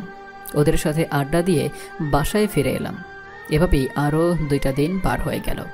এর মাঝে সাদিয়া আর কোনো খোঁজখবর পায়নি। আজকে রাতে খাবার খাওয়ার জন্য নিচে এসে দেখি সবাই একসাথে, মানে ভাইয়া ভাবি আম্মু আব্বু সবাই আছে। কিন্তু এখন সবাই একসাথে কেন, আর কি কথাই বা বলছে? আমি নিচে নামতেই সবাই চুপ হয়ে গেল। আর ভাবি ওনার রুমে চলে গেল। ভাইয়াও ভাবির পিছন পিছন রুমে গেল। আমাকে বললাম খাবার দিতে। খাবার খেয়ে রুমে চলে আসলাম। কিছুই জানতে চাইলাম না যে কি হয়েছে ওখানে। পরের দিন সকালে ঘুম থেকে উঠে ফ্রেশ হয়ে নাস্তা করে হাঁটতে হাঁটতে রাহাতের বাসায় চলে গেলাম। ওদের বাসায় এসে আন্টির সাথে কথা বলছি। অনেকদিন পরে আবার রাহাতের বাসায় এলাম। ওখানেই দুপুর পর্যন্ত থাকলাম। দুপুরের পর খাওয়া দাওয়াটা এখানেই করলাম। হঠাৎ ফোনটা বেজে ওঠে। দেখি ভাবি ফোন দিয়েছে। ভাবি আবার এখন ফোন দিল কেন? আমি তো বলে এসেছিলাম যে বাসায়। হ্যালো ভাবি। কোথায় তুই? এ তো রাহাতের বাসায়। কোথায় তুই? এখন হসপিটালে চলে আয় দ্রুত। হসপিটালে মানে? আর তোমার গলাটা এরকম লাগছে কেন? কিছু হয়েছে? হ্যাঁ, সাথী অ্যাক্সিডেন্ট করেছে। কথাটা শোনা মাত্রই যেন হৃদয় স্পন্দনটা বন্ধ হয়ে গেল। কি বলছো? হ্যাঁ সত্যি, তুই দ্রুত হসপিটালে চলে আয়। আচ্ছা, আমি এখনই আসছি। ফোনটা রেখে আন্টিকে বলেই এক দৌড়ে বাসা থেকে বেরিয়ে এলাম। রাহাতও আসলো আমার সাথে। রওনা দিলাম হসপিটালে। হসপিটালে এসে দেখি আঙ্কেল আর ভাইয়া বাইরে বসে আছে। আমার মাথা কাজ করছে না কি থেকে কি হয়ে গেল। এখন সাদিয়ার যদি কিছু হয়ে যায়, না না, ওর কিছু হবে না, আর কিছু হতেই পারে না। আমি ভাইয়াকে জিজ্ঞেস করলাম সাদিয়া কোথায়। ভাইয়া বলল রুমের ভিতরে। আমি দেরি না করে এক দৌড়ে রুমের ভিতরে চলে আসি। দেখি সবাই আছে, আম্মু ভাবি সবাই, আর সাদিয়া বেডে শুয়ে আছে। আমাকে ভেতরে ঢুকতে দেখেই সবাই বাইরে চলে গেল। আমার মাথায় কিছুই ঢুকছে না, কি করব কিছু বুঝতেও পারছি না। দেখি সাদিয়ার হাত পায়ে মাথায় অনেক জায়গায় ব্যান্ডেজ করা, স্লাইন চলছে, মুখে অক্সিজেন মাস্ক। এই সাদিয়া, কি হয়েছে তোর? চোখ খুল, কিভাবে হলো এসব? ও কোনো কথা বলছে না। ডাক্তার বলেছে অ্যাক্সিডেন্টে অনেক ক্ষতি হয়েছে। কয়েক ঘন্টার মধ্যে যদি জ্ঞান না ফিরে তাহলে আর বাঁচানো সম্ভব না। না, কিছুই হবে না, আমি এসেছি। টাকা বলছি। আমাদের বাসা থেকে আসার দিনও তোর কথাই বলছিল, তোকে অনেক ভালোবাসে। ভাবি আমি জানি সেটা, আমাকে কতটা ভালোবাসে, কিন্তু এসব কি হয়ে গেল? আমিও যে ওকে ছাড়া থাকতে পারবো না। কিন্তু ও তো বললো তুই এখন ওকে ভালোবাসিস না, ওর উপর রেগে আছিস, অভিমান করে আছিস। আমি সেটা তো শুধু ওকে শাস্তি দেওয়ার জন্য বলেছি, কিন্তু বিশ্বাস করো ওকে কষ্ট দেওয়ার পর নিজের মনটা ছটফট করে ওর জন্য। একদমই ঠিক বলেছে। সাদিয়াকে অনেক ভালোবাসে, তার প্রমাণ আমরা সেদিনও পেয়েছি। সেদিন আমি বলেছিলাম যে আমি সাদিয়াকে ভালোবাসি, কিন্তু এটা শোনার পরে ওর মাথাটাই খারাপ হয়ে গিয়েছিল। ভাবি ওকে চোখ খুলতে বলো না, আমি ওকে এখনো ভালোবাসি, থাকতে পারবো না ওকে ছাড়া। তুই তো ওকে এখনো ক্ষমা করিসনি। আমি সব কিছু ভুলে গিয়েছি, বিশ্বাস করো, আমি ওকে ক্ষমা করে দিয়েছি। ওকে উঠতে বলো প্লিজ প্লিজ। হঠাৎ মাথায় কারো হাতের স্পর্শ পেলাম। তাকিয়ে দেখি সাদিয়া মুখ থেকে অক্সিজেন খুলে নিয়েছে। সাদিয়ার জ্ঞান ফিরেছে। কেউ ডক্টরকে ডাকো। রাহাত, যা ডক্টরকে ডাক। কাউকে ডাকতে হবে না, আমি ঠিক আছি। কি করে হলো এসব? তোকে শুধু বলেছিলাম আমার সামনে থেকে চলে যেতে, আমার জীবন থেকে না। আমাকে ছেড়ে যাবে না তো? কখনোই না। তোকে ছাড়া কি করে থাকবো বল? তাহলে ওই মেয়ে কে ছিল? কোন মেয়ে? তুই যাকে ভালোবাসি কথাটা বলেছিলি। মিথ্যা বলেছিলাম তোকে জ্বালানোর জন্য। সত্যি তো? একদম সত্যি। একটা কথা রাখবি? কি? একবার জড়িয়ে ধরবি? আমি আর দেরি না করে সাদিয়াকে নিজের বাহুডোরে আবদ্ধ করে নিলাম। আমাকে কথা দে কখনো ছেড়ে যাবে না। কখনোই না, তোকে ছাড়া থাকতে পারবো না। আমাকে বিয়ে করবি? করব। তুই সুস্থ হয়ে নে, আমি আব্বুকে তোর কথা বলবো। সত্যি? হ্যাঁ সত্যি। তাহলে আর কি, আয়োজন শুরু করা যাক। তাহলে দেবর আমার বোনকে পাগল করিয়ে নিল। দেখতে হবে না ভাইটা কার। আমি সাদিয়াকে ছেড়ে দিলাম। যাও সবাইকে ডেকে নিয়ে আসো। আমাদের আর ডাকতে যেতে হবে না, আমরা চলে এসেছি। আর শুধু শুধু ভয় পাচ্ছিলাম আমরা। আঙ্কেল দেখছেন তো, আমি বলেছিলাম না? দেখলাম। হঠাৎ করে সাদিয়া উঠে বসে পড়ল আর একে একে হাত পায়ের সব ব্যান্ডেজ খুলতে লাগলো। আরে কি করছিস? দেখতে পারছিস না কি করছি? এসব ব্যান্ডেজ খুলছিস কেন? চুপচাপ বসে থাক, আর বিয়ের জন্য মানসিক ও শারীরিক পরিস্থিতি নেই। আব্বু, তাহলে সব কিছু শুরু করা যায়। হ্যাঁ, শুভ কাজ যত তাড়াতাড়ি শুরু করা যায় ততই ভালো। কি বলেন বিআই? হ্যাঁ, তা ঠিকই বলেছেন। এসব হচ্ছেটা কি? আমি তো কিছুই বুঝতে পারছি না। যা আবার সেটাই, সাদিয়া অ্যাক্সিডেন্ট করেনি। মানে? মানেটা আমি বলছি, সাদিয়ার অ্যাক্সিডেন্টের অভিনয় করেছে তোকে বিয়েতে রাজি করানোর জন্য। তুই আপুদের বাসায় যাওয়ার পর সাদিয়া আমাকে সব বলেছে তোদের মাঝে কি চলছে, আর তুই ওকে বলেছিস যে তুই অন্য মেয়েকে ভালোবাসিস। সেটার জন্য আরও ক্ষেপে গিয়েছিল সাদিয়া, এমন ক্ষেপে গিয়েছিল যে আমাদের সবাইকে রাজি হতে হলো। কিন্তু আমরা সবাই মেনে নিলেও একটা চিন্তা সবাই মাথায় ঘুরপাক খাচ্ছিল যে তুই রাজি হবি কিনা। কিন্তু সাদিয়া বলে তোকে রাজি করানোর দায়িত্বটা ওকে দিতে। তারপর যা হবার তাই হলো, আমরা শুধু ওর সাথে তাল মিলিয়েছি। তার মানে এসব কিছু সব সাজানো নাটক ছিল? এটা তোমরা মোটেও ঠিক করনি। একদম ঠিক হয়েছে, এখন তাল বাহানা বাদ দিয়ে বিয়েটা করে নে। তুমি এখানে? আমিও আছি। তোরা কোথা থেকে? তোর শ্বশুরবাড়ি থেকে। মানে? তোর বিয়ের জন্য সবকিছু তৈরি করে আসলাম। সবকিছু তৈরি করে আসলি মানে কি? মানে বিয়েটা তো ওই বাড়িতেই হবে, তাই না? আমাদের বাসাটা সাজিয়েছি, সাদিয়ার কথা মতোই হয়েছে। আর আজ রাজি না হলেও তোমাদের জোর করে বিয়ে দেওয়া হতো। এমনটা করা একদমই ঠিক হয়নি। কোনটা ঠিক আর কোনটা ভুল সেটা পরে দেখা যাবে, আগে গিয়ে তৈরি হয়ে নেই। আমাকে আর কিছু বলার সুযোগ না দিয়ে জোর করে বাসায় নিয়ে এলো। বাসায় এসে রীতিমতো অবাক হয়ে গেলাম, কারণ আমাদের বাসাটা সাজানো হচ্ছে, সব কিছুই তৈরি করে রাখা ছিল। এক কথায় এটা অনেক বড় একটা চক্রান্ত আমার বিরুদ্ধে। নিজে নিজেই আবার ভাবলাম, যখন এত কিছু হয়ে গিয়েছে তখন আর কথা বাড়িয়ে লাভ কি, বিয়েটা করেই ফেলি। আমাকে তৈরি করে নিয়ে সাদিয়াদের বাসায় হাজির হলো। যাবতীয় সব নিয়ম কানুন মেনে বিয়েটা সম্পন্ন হলো।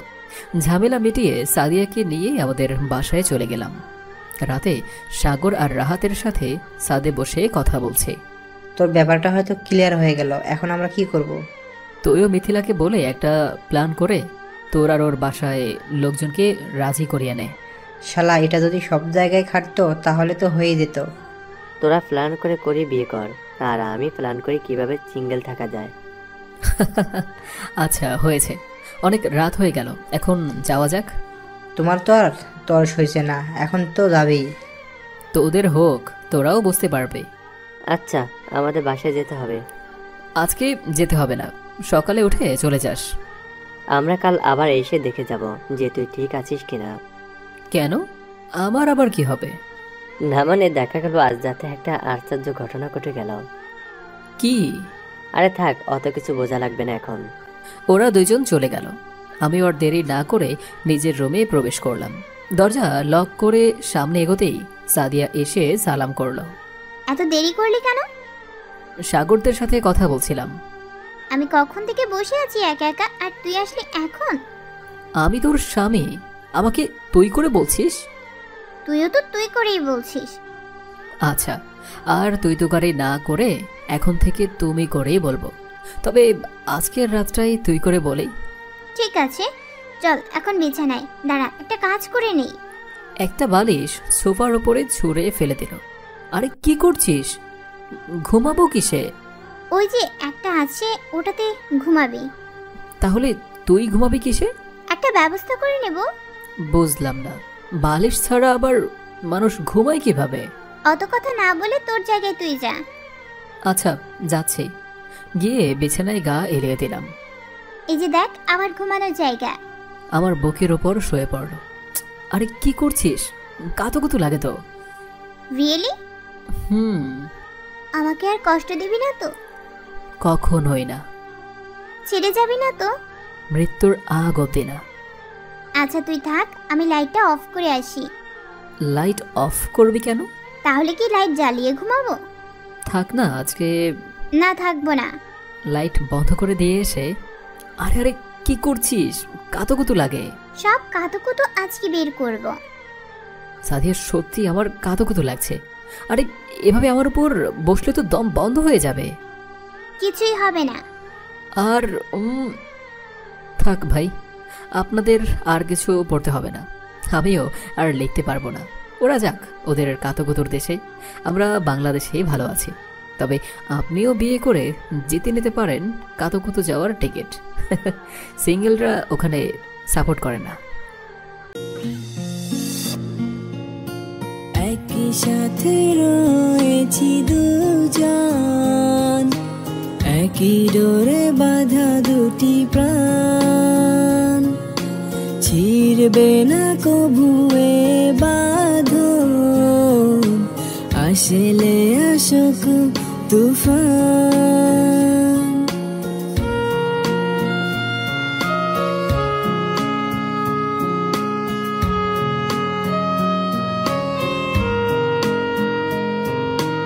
একই সাথে রয়েছি দুজন, একই ডোরে বাঁধা দুটি প্রাণ, ছিড়বে না কবুয়ে বাঁধন, আসলে আসুক তুফান।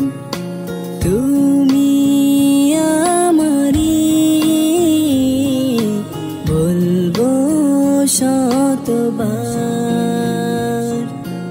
ও আমার বন্ধু গো, চিরসাথী পথ চলা, তোমারই জন্য গড়েছি আমি মঞ্জিল ভালোবাসা।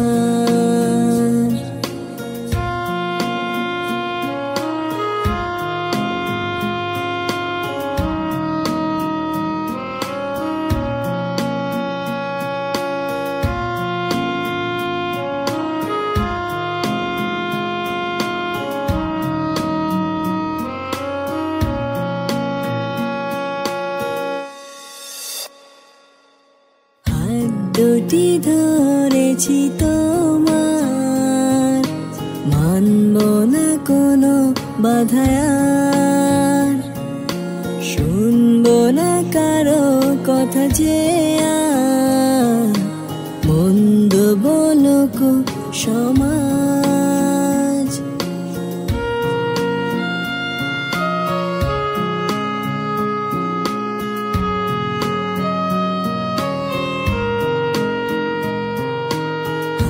দুটি ধরেছি তোমার, মানব না কোনো বাধায়ার, শুনব না কারো কথা যে আর, মন্দ বলুক সমাজ। তুমি আমারি বলবো শতবার, ও আমার বন্ধু গো, চিরসাথী পথ চলা, তোমারই জন্য গড়েছি আমি মঞ্জিল ভালোবাসা। ও আমার বন্ধু গো, চিরসাথী পথ চলা, তোমারই জন্য গড়েছি আমি মঞ্জিল ভালোবাসা, মঞ্জিল ভালোবাসা।